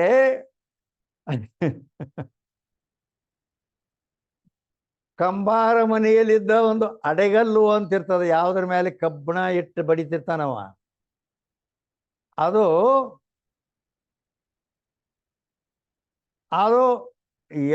ಕಬ್ಬಿಣ ವಿಕಾರ ಹೊಂತದ. ಅದ್ರ ಮ್ಯಾಲೆ ಬಡ್ತಾ ತಿಂದು ಕಬ್ಬಿಣ ವಿಕಾರ ಹೊಣ್ತದ. ಅದು ಮಾತ್ರ ಅವರ ತಾತ, ಅವ್ರ ಅಜ್ಜ, ಅವ್ರ ಅಪ್ಪ, ಅವ್ರ ಅಜ್ಜ ಎಲ್ಲರೂ ಅದ್ರ ಮೇಲೆ ಬಡ್ಕೋತ ಬಂದಾರ.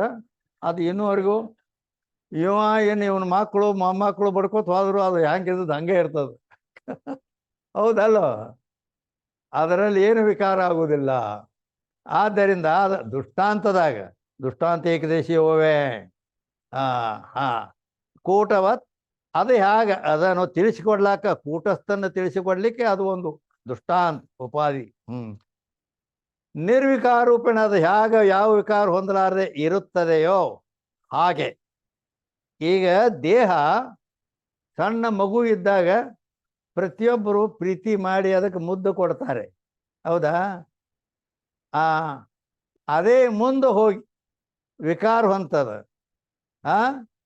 ಆಮೇಲೆ ಮುಪ್ಪಾವಸ್ಥೆಗೆ ಬರ್ತದ ದೇಹ. ಮುಪ್ಪಾವಸ್ಥೆಗೆ ಬಂದು ಅದದ 80-90 ವಯಸ್ಸಿಗೆ ಬಂತಂದ್ರೆ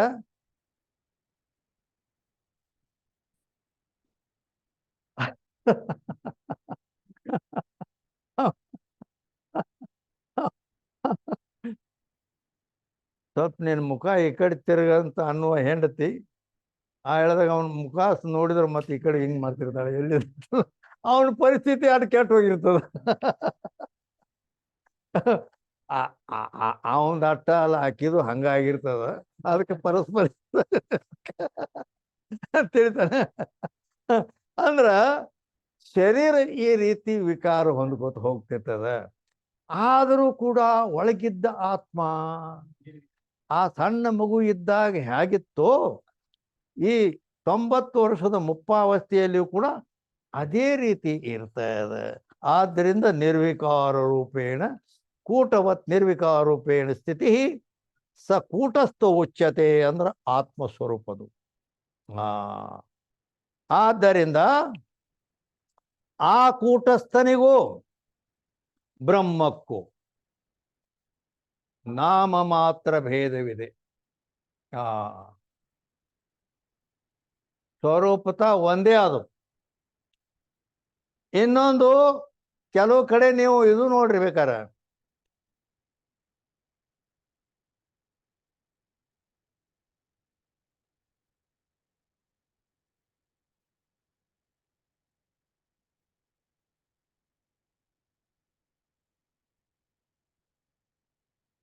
ಈಗ ಒಂದನೇತ್ತೆ ಸಾಲಿ ಕಲಿಸ್ಲಾಗತ್ತೀನಿ ಈಗ ನಾ.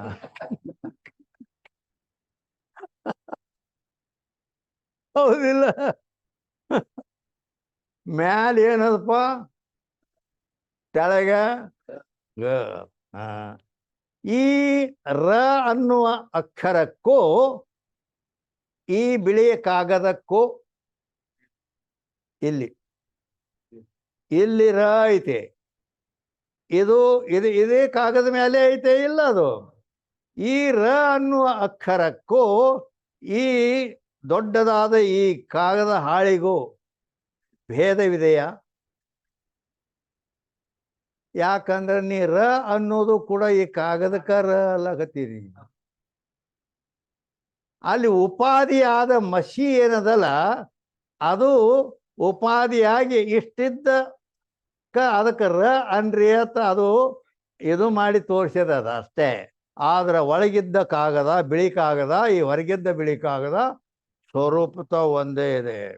ಕೂಟಸ್ಥನು ಈ ರೀತಿ ಇದ್ದಾನೆ, ಬ್ರಹ್ಮ ಈ ರೀತಿ ಇದೆ. ಗೊತ್ತಾಯ್ತು? ಆದ್ದರಿಂದ ಕೂಟಸ್ಥ ಬ್ರಹ್ಮರಿಗೆ ನಾಮ ಮಾತ್ರ ಹೆಸರ, ಅದು ಬ್ರಹ್ಮ, ಇದು ಕೂಟಸ್ಥ ಅಂದದ್ದು. ವಸ್ತು ಒಂದೇ ಇದೆ. ಹೀಗದ. ಅದಕ್ಕಾಗಿ ಅರೇ ಇದು ಕಳ್ಕೊಂಡೇನು ಮತ್ ನಾನು. ಓಹೋ, ಅದು ಅಲ್ಲಿಟ್ಟೇನೆ. ನಿಂದ್ರೆ 374ನೇ ಅಂಕ. ಅದನ್ನ ಹುಡುಕ್ಯಾಡಕ್ಕಿದಂತ 374ನೇ ಅಂಕ. 300 ಅಲ್ಲ? 374. ಅದು ನಿಮ್ಮ ಪುಟ ನಡೆಯಂಗಿಲ್ಲ ಇದ್ರದ. 200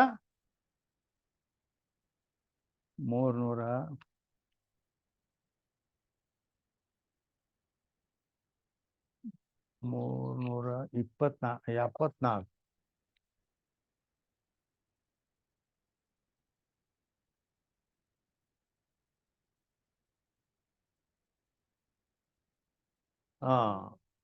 ಮುಕ್ತಿಕ ಹೇತು.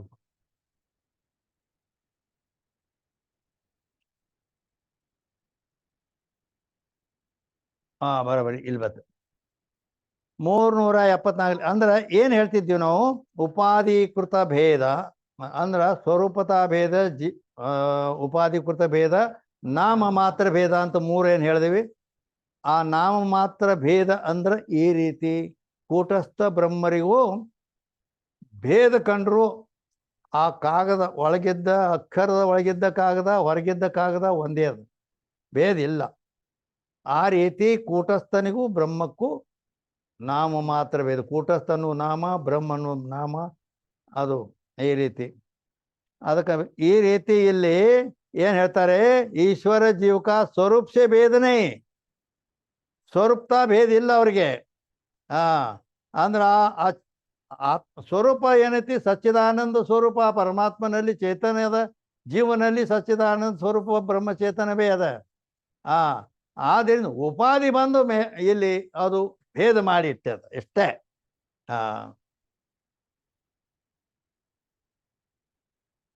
ಇದೊಂದು ಕಾವಿ ಬಟ್ಟಿ ಬಂದು ಸನ್ಯಾಸಿ ಅಂತ ಉಪಾಧಿ ಮಾಡ್ಯದ, ಬಿಳಿ ಬಟ್ಟೆಯಿಂದ ಗೃಹಸ್ಥ ಅಂತ ಉಪಾಧಿ ಮಾಡ್ಯದ.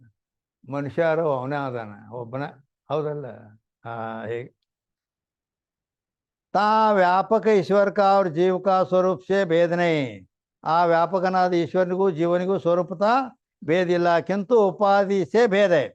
ಆ ಉಪಾಧಿ ಮಾಯಾ ವಿದ್ಯಾ ಉಪಾಧಿ ಭೇದದಿಂದ ಭೇದ ಆಗಿದೆ. ಕಾಯತೆ ಅವಚ್ಛೇದವಾದ ಮೇ. ಅವಚ್ಛೇದವಾದ ಅಂದ್ರೆ ಗೊತ್ತಾಯ್ತಲ್ಲ? ಅಂದ್ರ ಒಂದು ನಿಮಗೆ ವೇದಾಂತದಲ್ಲಿ ಏನೇನು ಪ್ರಕ್ರಿಯೆ ಅದಾವ ಗೊತ್ತಿರ್ಬೇಕದು. ಜೀವೇಶ್ವರ ಸ್ವರೂಪ ಹೇಳಬೇಕಂದರೆ, ಜೀವ ಮತ್ತು ಈಶ್ವರನ ಸ್ವರೂಪ ಹೇಳಬೇಕಂದರೆ ಆವಾಗ ಅವಚ್ಛೇದವಾದ, ಆಭಾಸವಾದ, ಬಿಂಬ ಪ್ರತಿಬಿಂಬವಾದ ಇವು ಮುಖ್ಯ. ಹಂಗ ಇನ್ನ ಭಾಳದಾವು.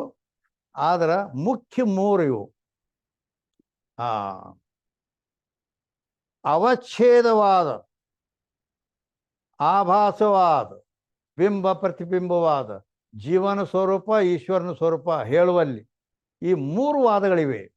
ವಾದಗಳೇ ಅಂದ್ರೆ ವಾದ ಮಾಡೋದು ಅಲ್ಲ, ಅಂದ್ರೆ ಒಂದು ರೀತಿ ಪ್ರಕ್ರಿಯೆ. ಹಾ, ಅಂದರೆ ಈ 3 ಪ್ರಕ್ರಿಯೆ ಅವಚ್ಛೇದವಾದ ಅಂತ ಹೇಳಿದಾಗ ಅಲ್ಲಿ ಇದನ್ನ ಭಾಮತಿ ನಿಬಂಧಕಾರ ವಾಚಸ್ಪತಿ ಮಿಶ್ರ ಅವನ ಕತೆ ಹೇಳೇನ ಗೊತ್ತದಿಲ್ಲ. ಭಾಮತಿ ಅನ್ನೋದು ಏನು ಗ್ರಂಥ ಬರ್ದಾನವ, ಆ ಹೆಂಡತಿ ಹೆಸರೇ ಇಟ್ಟ ನಾವು. ಆದ್ರ ಈಕೆ ನಾನು ಹೇಳ್ತೆ ಅಂತ ಒಂದ ಮನೆಯಾಗ ಇದ್ರು 50 ವರ್ಷ ಆತ ಗೊತ್ತೇ ಇಲ್ಲ ಅವಂಗ.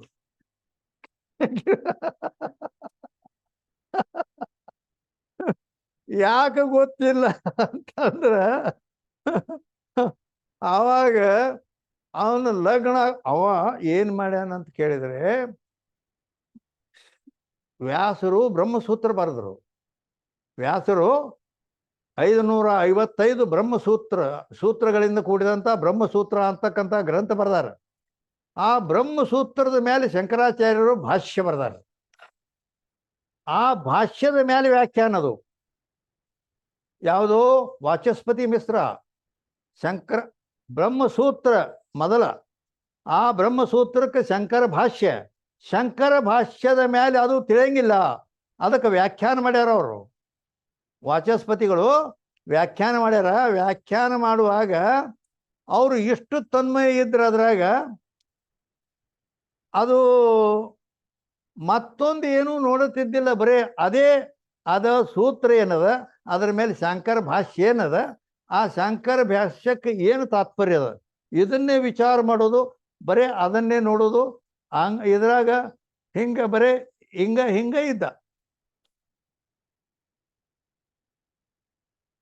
ಇದ್ದ ಮೇಲೆ ಅವನು ಹೇಳ್ತಿ ಆಕೆ ತಿಳ್ಕೊಂಡ್ರು, ಇವು ಏನೋ ಒಂದು ಲೋಕ ಕಲ್ಯಾಣ ಕಾರ್ಯ ಮಾಡ್ಲಕತ್ತಾನು. ಯಾವಾಗ ಇದನ್ನು ತಿಳ್ಕೊಂಡ್ರು ಅಂದ್ರ, ಮಂದಿ ಸುಮಂಗಲ ಸಾವಧಾನ ತಕ್ಕಿ ಕಳುಹಿರಕತ್ತಾರ. ಮೊದಲಂತೂ ಆಕೆ ಮಾರಿ ನೋಡೇ ಇಲ್ಲವ. ಹಾ, ಹೆಂಡತಿ ಹೆಂಗದಳ ಅಂತ ಮಗಲ್ ಕೂತಾಗಿ ನೋಡೇ ಇಲ್ಲ. ಅಕ್ಕಿ ಕಾಳು ಹಾಕ್ಲಕತ್ತಾರು, ಅವಾಗೂ ನೋಡೇ ಇಲ್ಲ, ಬರೀ ಇದೇ ನಡೆದೈತ ಒಂದ. ಹಿಂಗಾಗಿ ಆಕಿ ಮುಂದೆ ಹೋಗಿ ಗ್ರಂಥ ಮುಗಿಲಾಕ ಬರ್ತದ ಬರ್ದದ್ದು ಬ್ರಹ್ಮಸೂತ್ರದ ಶಂಕರ ಭಾಷ್ಯದ ವ್ಯಾಖ್ಯಾನ. ಅದು ಭಾಮತಿ ನಿಬಂಧ ಅಂತ ಎರಡು ಪಾರ್ಟ್ ಐತೆ ಅದ. ಈ ನಾವು ಕಾಶ್ಯ ಕಲೆಯಾಗ ಐತಿ ಅದ. ಹಾ, ವೇದಾಂತ ಆಚಾರ್ಯ ಮಾಡುವವ್ರಿಗೆ ಐತಿ. ಎರಡು ಭಾಗ ಐತೆ ಅದು. ಅದು ಗ್ರಂಥ ಬರ್ದ. ಆವಾಗ ಕರೆಂಟ್ ಇರಲಿಲ್ಲ ಅಂದಮೇಲೆ ಮತ್ತು ದೀಪ ಹಚ್ಚೇ ಎಲ್ಲ ಬರಿಬೇಕು, ಓದಬೇಕು. ಅದು ಎಣ್ಣೆ ಆಯ್ತು, ದೀಪ ಆರಿಬಿಡುತ್ತೆ. ಕತ್ತಲ್ ಬಿತ್ತು, ಸುಮ್ ಕೂತ ಹಿಂದ್ಗಡೆ ಅಟ್ರಾಗ ಒಬ್ಬ ಹೆಣ್ಮಗಳು ಹಿಂಗೊಂದು ದೀಪ ತಗೊಂಡು ಹಿಡ್ಕೊಂಡು ಬಂದು ಆ ದೀಪದ ಹತ್ತಿಲಿ ಇಟ್ಟಳು. ಆ ಆರಿದ ದೀಪ ತಗೊಂಡಳು, ಪಣತಿ ಹೋಗ್ಲಕತ್ತದ್ರು. ಇಂಥ ಟೈಮ್ನ್ಯಾಗ ನಾನು ಬರೆಯೋದು ನಿಂತೈತಿ. ಅದಕ್ಕೆ ನನಗೆ ಎಷ್ಟು ಉಪಕಾರ ಮಾಡಿದಂಥ ಹೆಣ್ಮಗಳು ಎಂಥ ಉಪಕಾರ ಮಾಡ್ಯಾಳ. ಯಾರು ನೀ ಯಾರ ಕೇಳ್ದ. ಆಕೆ ಅಂದ್ರು, ಅದನ್ನ ಏನ್ ಮಾಡ್ತೀರಿ, ಆ ಕೆಲಸ ಏನ್ ಮಾಡಕತ್ತೀರಿ, ಅದನ್ನ ಮೊದಲು ಮಾಡ್ರಿ. ಇಲ್ಲ ಖರೆ ಇಂಥ ಉಪಕಾರ ಮಾಡಿ ನನಗೆ ಬೆಳಕು ತಂದು ಕೊಟ್ಟಿ ಪ್ರಕಾಶ, ಅದಕ್ಕ ನೀ ಯಾರು ಹೇಳು. ಇಲ್ರಿ, ಏನ್ ಮಾಡ್ತೀರಿ ನೀವು, ಸುಮ್ಮ ಅದನ್ನ ನಿಮ್ ಕೆಲಸ ಮಾಡಿ ಅಂದ್ರು. ಇಲ್ಲ, ನೀ ಹೇಳಬೇಕು ಅಂದ್ಕೊಳ್ಳೇನ. ನೀ ಯಾರು ಅಂತ ಕೇಳಿದಕ್ಕೆ, ನಾ ನಿಮ್ಮ ಧರ್ಮ ಪತ್ನಿ ಅಂದ. ನಾನು ನಿಮ್ಮ ಹೆಂಡತಿ. ನಾನು ಲಗ್ನ ಆಗೈತೆ ಏನ ಅಲ್ಲ ಹೇಳ್ತಾಳ ಅಂದ ಮೇಲೆ ಮತ್ತೆ ನನ್ನ ಲಗ್ನ ಆಗೈತೆ ಏನಂತ ಕೇಳ್ದ. ಆಗೈತೆ ಅಂದಳ. ಯಾವಾಗ? ಇವತ್ತಿಗೆ 50 ವರ್ಷ ಆತು. ನಮ್ಮ ಲಗ್ನ ಆಗಿ 50 ವರ್ಷ ಆತು. 50 ವರ್ಷ ಆತು. ಮತ್ ನೀ ಎಲ್ಲಿದ್ದೆ ನಾವು ನೀನ್ ನೋಡೇ ಇಲ್ಲಲ್ಲ. ನೀ ಎಲ್ಲಿದ್ದಿ ಅಂತ ಕೇಳ್ದ. ಎಲ್ಲಿದ್ದಿ ಅಂದ್ರ ಇದ ಮನ್ಯಾಗ ಇದ್ದೇನೆ ಅಂದ್ರ ಆಕಿ. ನಿಮಗ ದಿನ ಊಟ ತಂದು ಕೊಡೋಕ್ಕಿ ಇಡಕ್ಕೆ ನೀವು ಬಯಲ್ ಕಡೆ ತಂಬಿಗೆ ತಗೊಂಡು ಹೋದಾಗ ಇದನ್ನೆಲ್ಲ ಕಸಗೂಡಿಸಿ ನಿಮಗ ಜಳಕಕ್ಕೆ ನೀರಿಟ್ಟು ನಿಮ್ಮ ಬಟ್ಟೆ ತೊಳೆದು ಇಡಕಿನ ನಿಮ್ಗೆ ಊಟ ತಂದು ಇಡಕಿನ ಈ ಮನ್ಯಾಗ ನಾನು ನಿನ್ನ ಹೊರತು ಯಾರೂ ಇಲ್ಲ. ಮತ್ತು ನಾನು ನೋಡೇ ಇಲ್ಲಲ್ಲ ಅಂದ. ಆದ್ರೆ ನಾನು ನೋಡಿದಂದ್ರೆ ಈ ಕೆಲಸ ನಿಂದಿರ್ತೈತಿ ಅಂತೇಳಿ ನಾನು ನಿಮ್ಮ ಮುಂದೆ ಬಂದು ನಿಂತಿಲ್ಲ ಅಂದಳಕಿ. ನನ್ನ ನೋಡಿ ನಿಮ್ಮ ಮನಸ್ಸು ಈ ಕಡೆ ಬಂದ ಈ ಲೋಕ ಕಲ್ಯಾಣಕಾರಿ ನಿಂದಿರ್ತೈತಿ ಅಂತೇಳಿ ನಾನು ಆ ಉದ್ದೇಶ ಅದನ್ನ ಮುಗಿದ ಮೇಲೆ ನಾವು ಭೇಟಿ ಆಗೋಣ ಅಂದ್ರ 50 ವರ್ಷ ಆದ್ರೆ ಇನ್ನೂ ಮುಗಿಯವಲ್ವ. ಅದು ದೀಪಾವಳಿ ಸಂದರ್ಭ ಬತ್ತು ಅದಕ್ಕೆ ಹೇಳಿನಿ. ಆದ್ರೆ ಮತ್ತು ನನಗೆ ಕಂಡಿಲ್ಲ ನಾನು ಅವಾಗ ಅವ ಆಕಿ ಹೇಳದು, ಈಗ ಈ ಗಾಡಿ ಐತಿಲ್ಲ ಗಾಡಿ ಹಿಂಗೆ ಈ ಕಡೆ ಒಂದು ಗಾಡಿ ಐತಿಲ್ಲ ಅದು ನಡು ಇದೋರ್ದು ಅದಕ್ಕೆ ಒಂದು ಇಷ್ಟ ಹಿಂಗೆ ಒಂದು ಕಿಂಡಿ ಮಾಡೀನ ಗಾಡಿಗೆ. ಕಿಂಡಿ ಮಾಡಿ ನಿಮ್ಮದು ಈ ರೂಮ್ ಸ್ವಚ್ಛ ಮಾಡಿ ನಿಮಗೆ ಜಳಕಕ್ಕೆ ನೀರಿಟ್ಟು ನಿಮಗೆಲ್ಲ ಬಟ್ಟೆ ತೊಳ್ಕೊಟ್ಟು ನಿಮ್ಗೆ ಊಟದ ತಂದಿಟ್ಟು ಎಲ್ಲ ಮಾಡಿ ಎಲ್ಲ ಆದಮೇಲೆ ನೀವು ಅದನ್ನು ಮತ್ತೇನು ಏನು ನೀವು ನಿಮ್ಮ ಇದ್ರಾಗ ಇರ್ತಿರಲ್ಲ ನಿಮ್ಮ ಮಾರಿ ನೋಡ್ಕೋತ 50 ವರ್ಷ ಕೂತೇನೆ ಅದು. ಧನ್ಯ ಧನ್ಯ ನಾವು ನೀ ಮನುಷ್ಯ ಅಲ್ಲ. ಯಾಕಂದ್ರೆ ಇಂಥ ತಪಸ್ಸು ಯಾರಿಗೂ ಸಾಧ್ಯ ಇಲ್ಲ. ಗಂಡನ ಮನೆಯಾಗ ಇದ್ದ 50 ವರ್ಷ ಹಿಂಗಿರೋದು ಅಂದ್ರೆ ಸಾಧ್ಯ ಇಲ್ಲ. ಆ ಬರೆದ ಗ್ರಂಥಕ್ಕೆ ಹೆಸರು ಏನಿಡಬೇಕು ಅನ್ನೋದು ಅವನಿಗೆ ಒಟ್ಟು ತಿಳಿವಲ್ದಾಗಿತ್ತು. ಇದಕ್ಕೆ ಏನು ಹೆಸರು ಇಡಬೇಕು ವಿಚಾರ ಸಾಗರ ಹೆಂಗಿಟ್ಟಾರೋ ಹಂಗ ಆ ಬರೆದ ಏನು ಬ್ರಹ್ಮಸೂತ್ರದ ಮೇಲೆ ಶಂಕರ ಭಾಷ್ಯದ ಮೇಲೆ ವ್ಯಾಖ್ಯಾನದ ಅದು ಯಾರು ವಾಚಸ್ಪತಿ ಮಿಶ್ರರ ವ್ಯಾಖ್ಯಾನ. ಆ ವ್ಯಾಖ್ಯಾನ ಬರೆದ ಗ್ರಂಥಕ್ಕೆ ಏನಂತ ಹೆಸರಿಡಬೇಕು ಅಂತ ಕೇಳಿದಾಗ ಅದು ವಿಚಾರ ಬರವಲ್ದಿತ್ತು. ದೀಪ ಆರಿಬಿಡ್ತು. ಅಲ್ಲಿಂದ ಆತಿರ್ಲಿ ನಿನ್ನ 50 ವರ್ಷ ತಪಸ್ಸು ಮಾಡಿಯಲ್ಲ, ನಿನ್ನ ತಪಸ್ಸದು ಸಾಮಾನ್ಯ ತಪಸ್ಸಲ್ಲ. ಏನು ಬೇಡ್ತಿ ಬೇಡ, ಏನು ಕೇಳ್ತಿ ಕೇಳ, ನಿಂದೇನು ಅಪೇಕ್ಷೆ ಆಯ್ತು ಹೇಳು ಅದು. ಆವಾಗ ಆಕಿ ಹೇಳಿದ್ರು ನಂದೊಂದು ಅಪೇಕ್ಷೆ ಇತ್ತು, ಈಗಿಲ್ಲ. ಯಾಕಂದ್ರೆ ನಿಮಗೆ 80 ವರ್ಷ ಆಗ್ಯಾವ, ನನಗೆ 75 ವರ್ಷ ಆಗ್ಯಾವ. ನಾವು ನೀವು ಇಬ್ಬರು ಹೋದ ಮೇಲೆ ಇನ್ನೇನೋ ಒಂದು 10-20 ವರ್ಷದ ಮೇಲೆ ನಾವು ಹೋಗಿಬಿಡ್ತೇವೆ. ಈ ಮನೆ ಕತ್ತಲಿ ಬೀಳ್ತೈತಿಲ್ಲ. ಇದಕ್ಕೆ ದೀಪ ಹಚ್ಚ ಒಬ್ಬಿದ್ದರೆ ಬೇಷಕ್ಕಿತ್ತು ಅದು ಒಂದ ಆಸೆ ಇತ್ತು. ಖರೆ ಇದು ಸಾಧ್ಯ ಇಲ್ಲ. ಈಗೇನು 80 ವರ್ಷಕ್ಕೆ ಅದು ಮಕ್ಕಳಾಕವು. ಅದಕ್ಕೆ ಅದೇನು ಹೋಗ್ಲಿ ಬಿಡ್ರಿ ಅಂದಳಕ್ಕೆ. ಇಲ್ಲ ನಿಂದೇನು ಅಪೇಕ್ಷೆ ಐತಲ್ಲ, ಆದ್ರೆ ಒಬ್ಬ ಮಗನ್ನ ಹಡದ ಈ ಮನೆಗೆ ದೀಪ ಹಚ್ಚೋದು ಹಚ್ತಾನು ಅಂತನೇ ಏನು ಅಪೇಕ್ಷೆ ಇಟ್ಟಿಯಲ್ಲ, ಅವ ದೀಪ ಹಚ್ಚಾವ್ ಬರ್ತಾನೋ ಏನು ದೀಪ ಆರ್ಸಾವ್ ಬರ್ತಾನೋ ಗೊತ್ತಿಲ್ಲ. ಅಂತ ಮಕ್ಕಳು ಇರ್ತಾವೆಲ್ಲೋ. ಅದಕ್ಕೆ ಹುಚ್ಚಿ ನಿನಗೆ ದೀಪ ಬೇಕಲ್ಲ, ನಾ ದೀಪ ಹಚ್ಚನ. ನಾ ಇಂಥ ದೀಪ ಹೇಳ್ತೇನೆ, ಅದೇನು ಒಂದು ತೊಡೆ ದಿನ ಇದ್ದು ಸತ್ತು ಹೋಗೋದು. ಆ ಮಗನ್ ಏನು ಮಾಡ್ತಿ? ಅದಕ್ಕೆ ನಾನು ಏನು ದೀಪ ಹಚ್ತೇನಲ್ಲ, ನಾನು ದೀಪ ಹಚ್ಚಿದ್ದು ನಿನ್ನ ಹೆಸರೇನು, ನಿನ್ನ ಹೆಸರೇನಂತ ಕೇಳ್ದ. ನಿನ್ನ ಹೆಸರೇನು ಅಂದ್ಕೊಳ್ಳೆ ಭಾಮತಿ. ಆಕೆ ಹೆಸರು, ಆಕೆ ಹೆಸರೇನು ಭಾಮತಿ. ಭಾ ಅಂದ್ರೆ ಪ್ರಕಾಶ ಉಳ್ಳಂತ, ಮತಿ ಅಂದ್ರೆ ಬುದ್ಧಿ ಉಳ್ಳವಳು. ಆ ಪ್ರಕಾಶಮಾನವಾದ ಬುದ್ಧಿಯುಳ್ಳವಳು ಅಂತಂದ ಭಾಮತಿ. ಯಾಕೆ ಹೆಸರು ಭಾಮತಿ ಅಂದ ಕೂಡಲೇನ ಆ ಗ್ರಂಥಕ್ಕೆ ಅದ ಭಾಮತಿ ಅಂತ ಹೆಸರು ಇಟ್ಬಿಟ್ಟಾನ. ಇನ್ನೂವರೆಗೂ ಅದಕ್ಕೆ ಭಾಮತಿನ ಐತಿ, ಆಕೆ ಹೆಸರು ಐತಿ. ನಿನ್ನ ಹೆಸರು ಈ ಗ್ರಂಥಕ್ಕೆ ಇಟ್ಟೆನ್ನ. ಈ ಸೂರ್ಯ ಚಂದ್ರ ಎಲ್ಲಿವರೆಗೆ ಇರ್ತಾನ, ಈ ಜಗತ್ತು ಎಲ್ಲಿವರೆಗೆ ಇರ್ತದ, ಅಲ್ಲಿ ತನಕ ಈ ದೀಪ ಆರಂಗಿಲ್ಲ. ಇನ್ನೂವರೆಗೂ ಅದು ಯಾವ ಕಾಲದಾಗ ಆಗಿ ಹೋಗ್ಯಾರೋ ಅವ್ರಿಗೆ ಗೊತ್ತಿಲ್ಲ. ಕಾಶಿಯೊಳಗೆ ಇನ್ನೂವರೆಗೂ ಅದ್ರ ಅಭ್ಯಾಸ ಮಾಡ್ತಾರೆ, ಇನ್ನೂವರೆಗೂ ಐತಿ. ಆಕೆ ಹೆಸರು ಭಾಮತಿ ತಗೋತಾರ. ಅಂದ್ರ ಇಂಥ ಅಧ್ಯಾತ್ಮದಲ್ಲಿ ಈ ರೀತಿ ತನ್ಮಯವಾದಂಥ ವಾಚಸ್ಪತಿ ಮಿಶ್ರರು ಅವರು ಅವಚ್ಛೇದವಾದವನ್ನು ಅಂಗೀಕಾರ ಮಾಡ್ಯಾರ. ಜೀವೇಶ್ವರ ಸ್ವರೂಪವನ್ನು ಹೇಳಬೇಕಾದ್ರೆ ಅವಚ್ಛೇದವಾದ, ಆಭಾಸವಾದ, ಬಿಂಬ ಪ್ರತಿಬಿಂಬವಾದಗಳನ್ನ ಹೇಳಿದ್ದಾರೆ. ಆಭಾಸವಾದವನ್ನ ಇವರು ವಾಚಸ್ಪತಿಗಳು ಹೇಳಿದ್ದಾರೆ. ಇದು ಅವಚ್ಛೇದವಾದವನ್ನು ವಾಚಸ್ಪತಿಗಳು ಹೇಳಿದ್ದಾರೆ. ಅವಚ್ಛೇದವಾದ ಅಂದ್ರೇನು ಅಂದ್ರ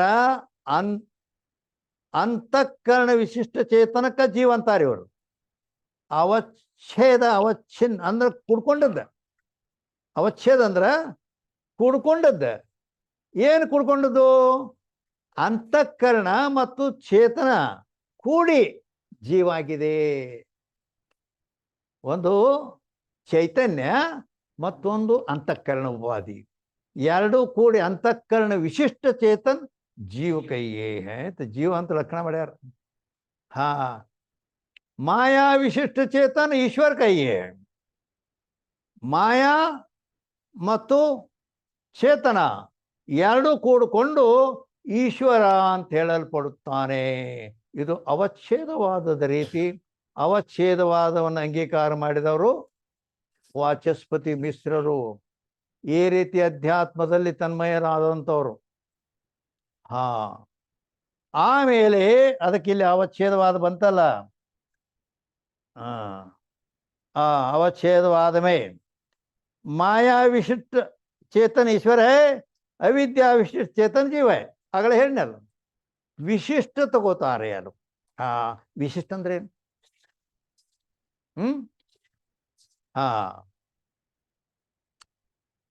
ವಿಶೇಷಣ ವಾಲೆ ಕೋ ವಿಶಿಷ್ಟ ಕೈಯೇ. ಹಂಗಂದ್ರೆ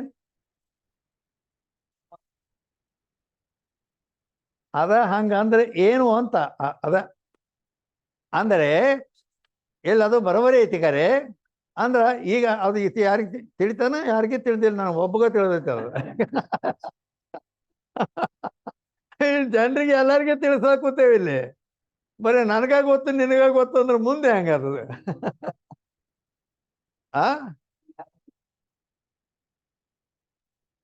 ಎಲ್ಲಿ ಅಂದ್ರ ಏನು ಅದ್ರ ಬಗ್ಗೆ ನಡೆದಿತ್ತು?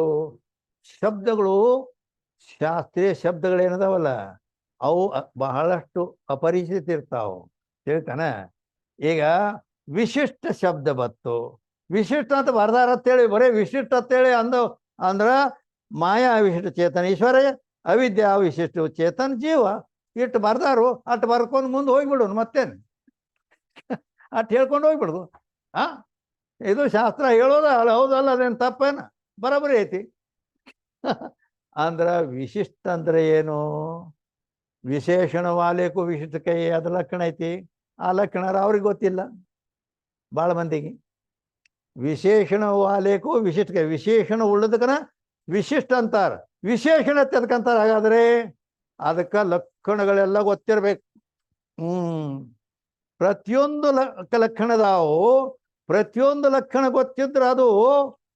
ಈಗ ಒಂದು ಬದನೆಕಾಯಿ ತಂದು ಇವತ್ತು ಬದನೆಕಾಯಿ ಪಲ್ಯ ಮಾಡ್ರಿ ಅಂತೇಳಿ ನಿಮ್ಮ ಮನೆಯವ್ರು ಕೊಟ್ರು. ಚಾಕು ತಗೊಂಡು ಕೊಯ್ದು 4 ತುಣುಕು ಮಾಡಿ ಅದನ್ನು ಒಲಿ ಮೇಲಿಟ್ಟು ಸುಮ್ ತಿರುವ್ಯಾಡಿ ಕುದಿಸಿ ಇಟ್ಬಿಟ್ರಿ, ಇದನ್ನ ನೀನ ತಿನ್ನತ್ ಮುಂದಿಟ್ಟ. ಅದ್ರಾಗ ಅದಕ್ಕಾಗಿ ಅವ ಸಂತೋಷದಿಂದ ತಿನ್ಬೇಕಾದ್ರೆ ಅದಕ್ಕೆ ಅದನ್ನ ತುಣುಕ್ ಮಾಡಿ ಅದ್ರಾಗ ಮತ್ತೆ ಉಪ್ಪ ಖಾರ ಮಸಾಲೆ ಹಾಕಿ ಮಾಡ್ತಾರೆ. ಇನ್ನೊಬ್ಬರು ಶಾಣ್ಯರಿದ್ದವ್ರು ಏನು ಮಾಡ್ತಾರೆ ಅಂದ್ರೆ ಆ ಬದನೆಕಾಯನ್ನ ಹಿಂಗೆ ಕೊಯ್ತಾರೆ.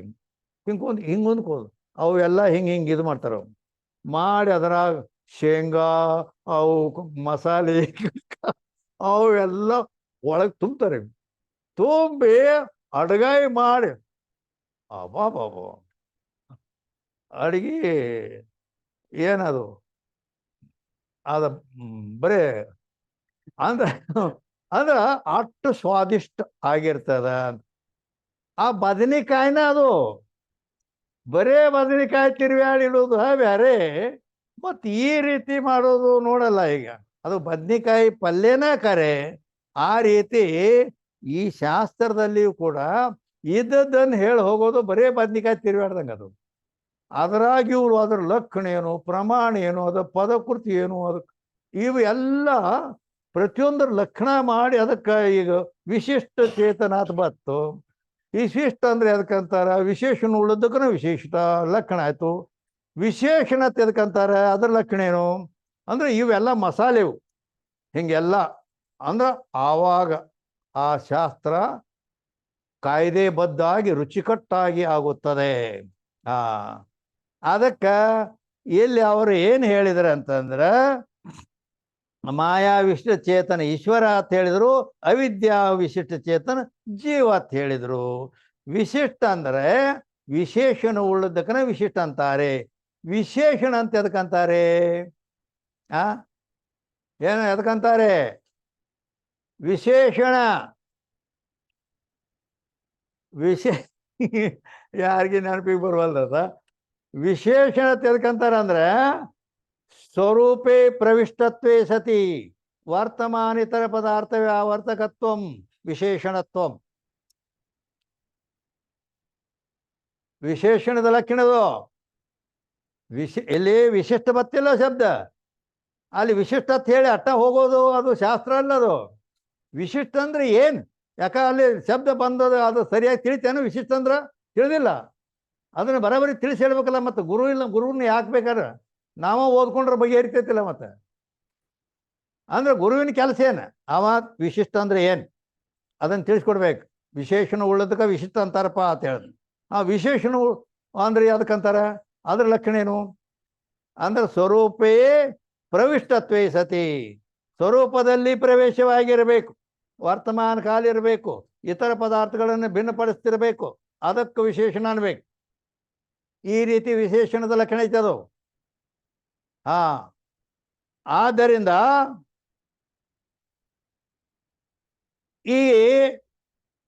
ಇಲ್ಲಿ ವಿಶೇಷಣ, ಇಲ್ಲಿ ವಿಶಿಷ್ಟ, ಇವರು ವಾಚಸ್ಪತಿಗಳು ವಿಶಿಷ್ಟ ಹೇಳಿದ್ದಾರೆ. ಆದ್ದರಿಂದ ಇಲ್ಲಿ ವಿಶೇಷಣ ಬಂತದು. ಅಂದ್ರೆ ಮಾಯಾ ಈಶ್ವರನಿಗೆ ಉಪಾಧಿಯಾಗಿದೆ, ವಿಶೇಷಣವಾಗಿದೆ. ಹೇಳ್ತಾನ ಏನು ಫರಕ್ ಅದ ಇಲ್ಲಿ ಅಂತ ಕೇಳಿದ್ರೆ, ಆಭಾಸವಾದ ಮತ್ತು ಅವಚ್ಛೇದವಾದ ಬಿಂಬ ಪ್ರತಿಬಿಂಬವಾದಗಳಲ್ಲಿ ಇದು ಅವಚ್ಛೇದವಾದದೈತಿ, ಎರಡೂ ಕೂಡ್ಕೊಂಡದ್ದು. ಆಗಲೇ ಒಂದು ಸಾಮಾನ್ಯ ಶಬ್ದ ಹೇಳಿದೆ, ಮಾಯಾ ಮತ್ತು ಚೇತನ ಕೂಡ್ಕೊಂಡ ಅಂದ್ರ ಅರ್ಥಾರ್ಥ ಮಾಯಾ ವಿಶೇಷಣವಾಗಿದೆ, ಚೇತನ ವಿಶೇಷವಾಗಿದೆ. ವಿಶೇಷವನ್ನು ಆಶ್ರಯ ಮಾಡಿಕೊಂಡು ವಿಶೇಷಣವಿರುತ್ತದೆ. ಹೇಳ್ತಾ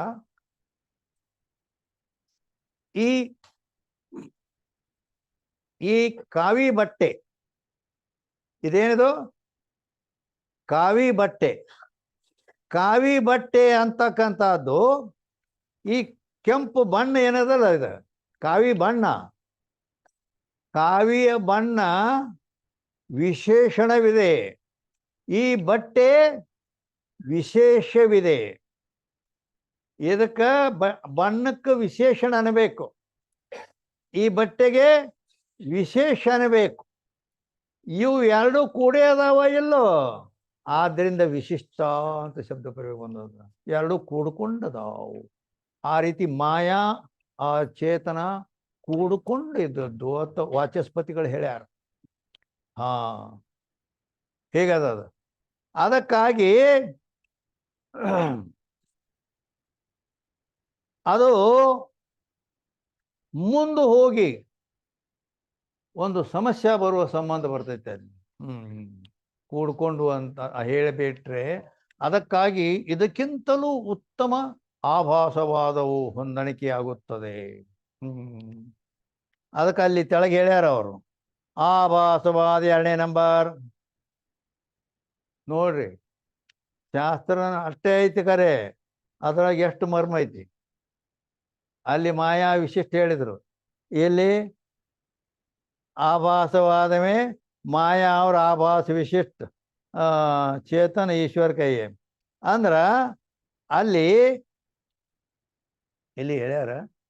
ಅಂದ್ರ ಇಲ್ಲಿ ಉಪಾದಿಗೂ ಮತ್ತು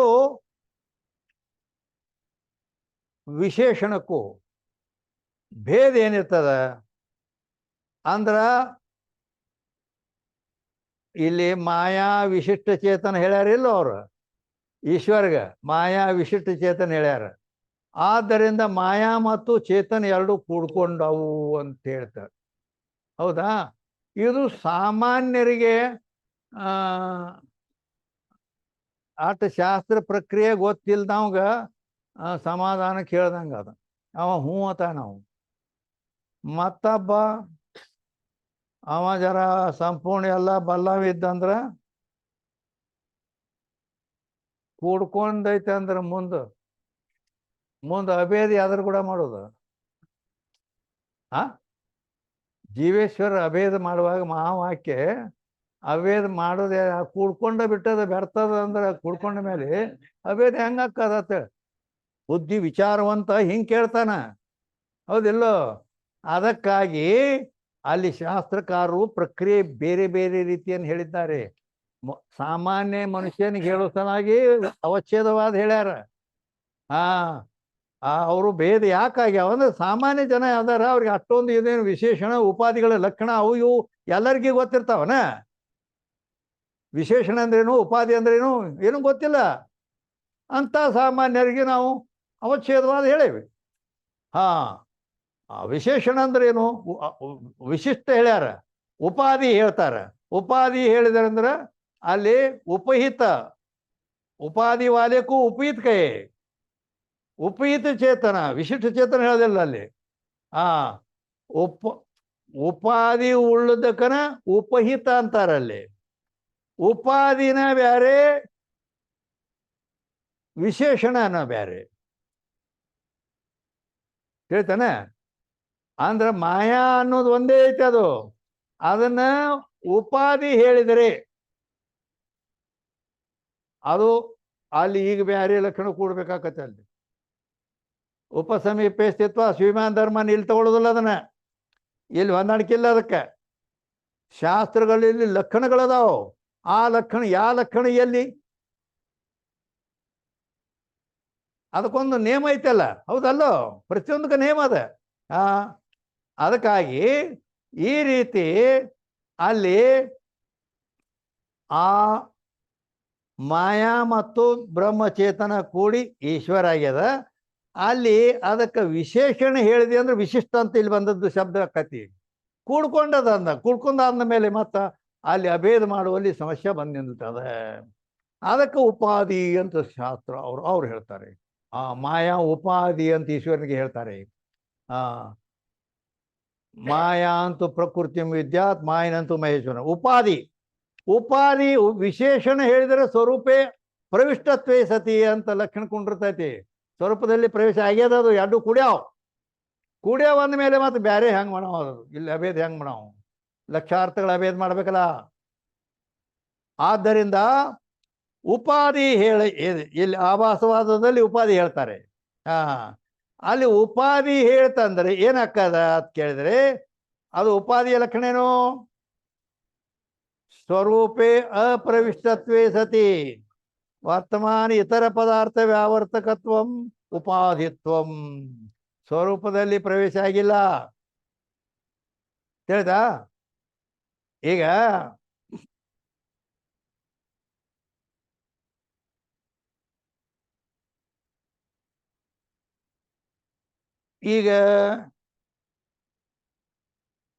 ಇಲ್ಲಿ ಸಾಮಾನ್ಯ ಈಗ ಇದು ಇರ್ತದಲ್ಲ, ಅಂದ್ರ ಒಂದು ಈಗ ಇಲ್ಲಿ ರಿಕಾರ್ಡ್ ಮಾಡ್ಲಕ್ಕ ಫೋನ್ ಇಟ್ಟಾರ ಇಲ್ಲಿ. ರಿಕಾರ್ಡ್ ನಾನು ಹೇಳಿದ್ದೆಲ್ಲ ರಿಕಾರ್ಡ್ ಮಾಡ್ತದ ಅದು. ಅಲ್ಲಿ ಒಬ್ಬ ಬಂದು ಕೇಳ್ದ. ಏನು ಕೇಳ್ದ? ಇಲ್ಲಿ ಸಹಜಾನಂದ ಸ್ವಾಮಿಗಳು ಜಮಖಂಡಿಯಿಂದ ಬಂದಾರತ್ತ, ಎಲ್ಲಿದಾರ ಹೊತ್ತು ಅದು ಕೇಳ್ದವ. ಅಲ್ಲಿ ತೆಳಗೆ ಅಲ್ಲಿ ಮ್ಯಾಲೆ ಇದಾರ ಹೊತ್ತು ಹೇಳ್ದವ. ಅವ ಇಲ್ಲಿಗೆ ಬಂದ. ಇಲ್ಲಿ ಬಂದು ನೋಡ್ತಾನ ಎಲ್ಲ ಬಂದು ಕೂತೈತಿ. ಯಾರು ಅನ್ಬೇಕಿದ್ರೆ ಯಾರು ಅನ್ಬೇಕು? ಅಲ್ಲಿಂದ ಅಲ್ಲೇ ಮಗ್ಗಲಿ ಒಬ್ಬ ಇದ್ದ ಹೊರಗೆ. ಇಲ್ಲಿ ಮತ್ತು ಸಹಜಾನಂದ ಸ್ವಾಮಿಗಳು ಜಮಖಂಡಿಯಿಂದ ಬಂದವರು ಯಾರ್ರೀ ಅನ್ ಇಟ್ಟು ಮಂದಿ ಅದಾರ. ಅದ್ರಾಗ ಯಾರ ಮುಂದೆ ಮೊಬೈಲ್ ಅದು ಈ ರಿಕಾರ್ಡಿಂಗ್ ಇಟ್ಟಾರ, ರಿಕಾರ್ಡ್ ಮಾಡ್ತಾರೋ, ಯಾರ ಮುಂದೆ ಆ ರಿಕಾರ್ಡಿಂಗ್ ಅದಲ್ಲ, ರಿಕಾರ್ಡ್ ಮಾಡೋದು ಅವರೇ ಸಹಜಾನಂದರು ಅವ ಹೇಳ್ದ. ನಾವು ನೋಡ್ದ ರಿಕಾರ್ಡಿಂಗ್ ಮತ್ತೆ ಇದು ಇಲ್ಲೇ ರಿಕಾರ್ಡಿಂಗ್ ಆಗೋದಲ್ಲ, ನಾನು ಮುಂದನೆ ಇಲ್ಲಿ ಇಟ್ಟಾರ ಇಲ್ಲಿ. ನಾವು ಬಂದು ಅದನ್ನ ನೋಡಿದ ಮೊದಲು. ಅದನ್ನ ನೋಡಿದ್ರೆ ಅಂದ್ರೆ ಇವರೇ ಅನ್ನೋದು ಗೊತ್ತಾಯ್ತು ಅವನು, ಹೌದಿಲ್ಲೋ? ಅದಕ್ಕೆ ಆದರೆ ಇಲ್ಲಿ ಲಕ್ಷಣ ಈ ರೀತಿ ಸ್ವರೂಪೇ ಅಪ್ರವಿಷ್ಟತ್ವೇ ಸತಿ. ಆ ರಿಕಾರ್ಡ್ ಏನೈತಲ್ಲ, ಮೊಬೈಲ್ ರಿಕಾರ್ಡ್ ಮಾಡೋದು, ಅದಕ್ಕೆ ನನಗೆ ಏನಾರ ಟಚ್ ಐತೇನ, ಸಂಬಂಧ ಐತೇನ? ಇಲ್ಲ. ಅಪ್ರವಿಷ್ಟತ್ವೇ ಸತಿ. ನನ್ನ ಬಿಟ್ಟು ಬೇರೆ ಅದದು. ನನ್ನ ಬಿಟ್ಟು ಬೇರೆ ಇದ್ದು, ನನ್ನ ಸಮೀಪದಲ್ಲಿ ಅದ, ನನ್ನ ಬಿಟ್ಟು ಬೇರೆ ಇದ್ದು ನಾ ಯಾರ ಹತ್ತರದೇನೆ ಅವರೇ ಸಹಜಾನಂದರು ಅಂತೇಳಿ ಅದು ತಿಳಿಸ್ಕೊಡ್ತದೆ. ನಿಮ್ಮನ್ನೆಲ್ಲ ಬಿಟ್ಟು ಇತರ ಪದಾರ್ಥ ವ್ಯಾರ್ತಿ ಮಾಡಿ ನಾ ಯಾರ ಹತ್ತಿಲಿದ್ದೇನೆ ಅದ ಅವರ ಸಹಜಾನಂದ ಹಿಂಗೆ ತಿಳಿಸ್ಕೊಡ್ತದ ಉಪಾಧಿ. ಈ ರೀತಿ ಆದ್ರೆ ಅದಕ್ಕೆ ನನಗೆ ಸ್ವರೂಪದಲ್ಲಿ ಪ್ರವೇಶ ಇಲ್ಲ. ಇಟ್ಟೆಲ್ಲ ಯಾಕೆ ಹೇಳಿನಿ ಅಂದ್ರ, ಇಲ್ಲಿ ಬಂದದ್ದು ಏನದ, ಅಲ್ಲಿ ಮಾಯಾ ವಿಶಿಷ್ಟ ಚೇತನ, ಅವಿದ್ಯಾ ವಿಶಿಷ್ಟ ಚೇತನ ಅಂತ ಬಂದಾವ. ವಿಶಿಷ್ಟ ಚೇತನ ಅವಚ್ಛೇದವಾದಲ್ಲಿ ಹೇಳ್ಯಾರ. ಇದರಲ್ಲಿ ವಿಶಿಷ್ಟ ಅಂದ್ರೆ ಕೂಡ್ಕೊಂಡದ್ದು. ಮುಂದ ಅಲ್ಲಿ ನಾವು ಅಭೇದ ಮಾಡುವಾಗ ಕೂಡ್ಕೊಂಡದ್ದು ಹೇಳಿದ ಕೂಡಲೇನ ಅದು ಮತ್ತೀಗ ಕೂಡ್ಕೊಂಡೈತೆ ಅಂದ ಮೇಲೆ ಮತ್ತೆ ಇಲ್ಲಿ ಅಭೇದ ಹೆಂಗೆ ಮಾಡೋದು, ಅದು ಸಮಸ್ಯೆ ಬರ್ತದೆ. ಅದಕ್ಕೆ ಉಪಾಧಿ ಅದಕ್ಕಿಂತ ಒಳ್ಳೆ ಸರಳವಾದ ರೀತಿ ಯಾವುದು ಅಂದ್ರ, ಉಪಾಧಿ ಹೇಳಿದ್ದು, ವಿಶೇಷಣ ಹೇಳಿದ್ದು, ವಿಶಿಷ್ಟ ಹೇಳ್ಯಾರ. ವಿಶಿಷ್ಟ ಹೇಳ್ಯಾರ ಅಂದ್ರೆ ವಿಶೇಷಣ ಬಂತ ಅಲ್ಲಿ. ಉಪಹಿತ ಹೇಳಿದ್ರೆ ಉಪಾಧಿ ಬತ್ತ ಅಲ್ಲಿ. ಉಪಾಧಿ ಇದ್ರ ಅದಕ್ಕೆ ನನಗೆ ಸಂಬಂಧ ಅದ ಬೇರೆ, ನಾ ಬೇರೆ ಬೇರೆ ಬೇರೆ ಐತಂದ್ರೆ ಅಭೇದ ಮಾಡ್ಲಿಕ್ಕೆ ಏನು ಹರಕತ್ತಿಲ್ಲ ಅಲ್ಲಿ, ಹೌದಿಲ್ಲೋ? ಅದು ಹೇಳೋದು ನೋಡು, ಜೀವ ಬ್ರಹ್ಮರಿಗೆ ಅಭೇದ ನಾವು ಮುಂದೆ ಮಾಡೋರ್ದೇವ ಅಂದಮೇಲೆ ಈ ರೀತಿ ಅಲ್ಲಿ ಯಾವ ತೊಡಕು ಬರೋದಿಲ್ಲ. ಗೊತ್ತಾತಲ್ಲ? ಹೇಗದ. ಅದಕ್ಕಾಗಿ ಆಭಾಸವಾದ್ಮೇ, ಆಭಾಸವಾದ ಯಾರು? ವಿದ್ಯಾರಣ್ಯ ಮಹಾಸ್ವಾಮಿಗಳು, ಪಂಚದಶೀಕಾರ ವಿದ್ಯಾರಣ್ಯರು ಮತ್ತು ವಾರ್ತಿಕಕಾರ ಸುರೇಶ್ವರಾಚಾರ್ಯ, ಇವರೆಲ್ಲ ಆಭಾಸವಾದ ಅಂಗೀಕಾರ ಮಾಡ್ತಾರೆ. ಆಭಾಸವಾದ ಅಂದರೆ ಮಾಯಲ್ಲಿ ಆಭಾಸ್. ಆಭಾಸ್ ಅಂದ್ರೆ ಚಿದಾಭಾಸ್. ಚಿದಾಭಾಸ್ ಅಂದ್ರ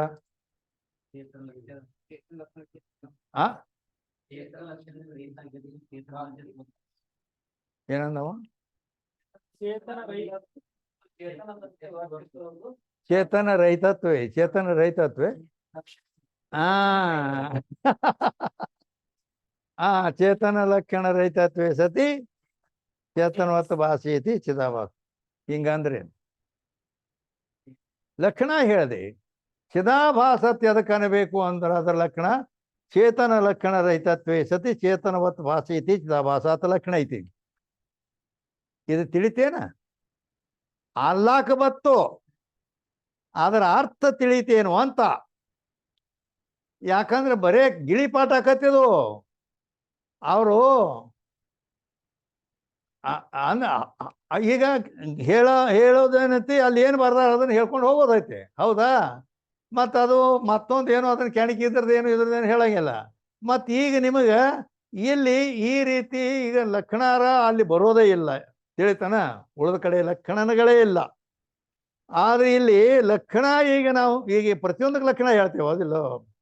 ಆ ವಿಶೇಷಣ ಅಂದ್ರೇನು, ಈಗ ಉಪಾಧಿ ಅಂದ್ರೇನು, ಪ್ರತಿಯೊಂದಕ್ಕೆ ಲಕ್ಷಣಗಳು.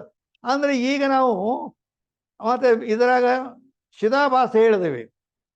ಚಿದಾಭಾಸ ಬಂದ ಕೂಡಲೇ ಚಿದಾಭಾಸ ಆಭಾಸವಾದಲ್ಲಿ ಚಿದಾಭಾಸ ಬರ್ತಾನೆ ಅಂತ ಹೇಳಿದೆವು. ಚಿದಾಭಾಸ ಅಂದ್ರೆ ಏನು ಅಂತ ಕೇಳಿದೆ. ಚಿದಾಭಾಸನ ಲಕ್ಷಣ ಏನು ಅಂದಾಗ ಚೇತನ ಲಕ್ಷಣ ರೈತತ್ವೇ ಸತಿ ಚೇತನವತ್ತು ವಾಸಿ ಇತಿ ಚಿದಾಭಾಸ ಹೇಳ್ದ. ಇದು ಗಿಳಿಪಾಠ. ಅದು ಗಿಳಿನೂ ಮಾತಾಡ್ತೈತಿ. ಹಿಂಗಂದ್ರೆ ಏನು ಜ್ಞಾನ ಐತೇನೆ ಅದಕ್ಕೆ? ನಾ ಏನತ್ತೇನೆ ಅದ ಗೊತ್ತಿಲ್ಲ ಅದಕ್ಕೆ. ಮತ್ತು ಈ ರೀತಿ ಏನೋ ಲಕ್ಷಣ ಬಾಯ್ಪಾಠ ಮಾಡಿ ಹೇಳಿದೆ, ಅದ್ರ ಅರ್ಥ ಏನು ಹಂಗಂದ್ರೆ ಏನು ಅಂತ ಕೇಳಿದ್ರೆ ಗೊತ್ತಿಲ್ಲ. ಮತ್ತೇನು ಗೊತ್ತೈತಂಗ ಆಯ್ತಾ ಇದು? ಅಂದ್ರ ಚೇತನ ಲಕ್ಷಣ ಚಿದಾಭಾಸ ಅದಕ್ಕೆ ಬೇಕಂತ ಕೇಳಿದ್ರೆ, ಯಾಕಂದ್ರೆ ಇಲ್ಲಿ ಆಭಾಸವಾದದಲ್ಲಿ ಚಿದಾಭಾಸ ಇರ್ತಾನೆ. ಚಿದಾಭಾಸ ಅಂದ್ರ ಚೇತನ ಲಕ್ಷಣ ರಹಿತತ್ವೇ ಸತಿ ಚೇತನವತ್ ಭಾಸ ಐತಿ ಚಿದಾಭಾಸ. ಚೇತನದಂತೆ ತೋರ್ತಿರ್ಬೇಕ. ಚೇತನ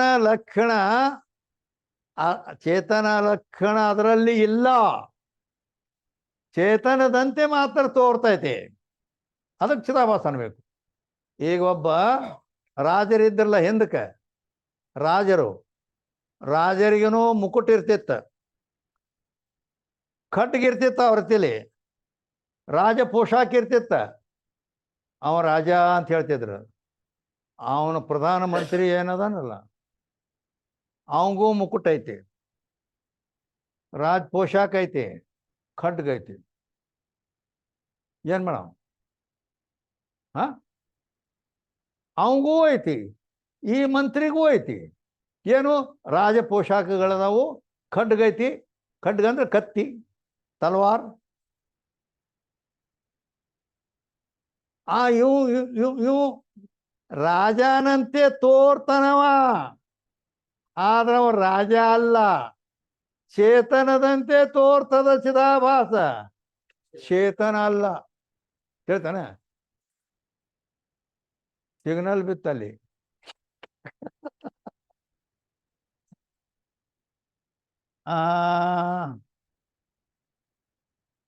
ಅಂತಾರೆ ಬಿಡ್ರಿ ಅಂತಾರೆ. ಇರ್ಲಿ, ನಾನು ಈ 3 ಬಳಿ ಆಟದಾವ ಇಟ್ಟ ಜಾಗ ಹೋಗೈತಿ ಈಗ ಗ್ರಂಥದಾಗ.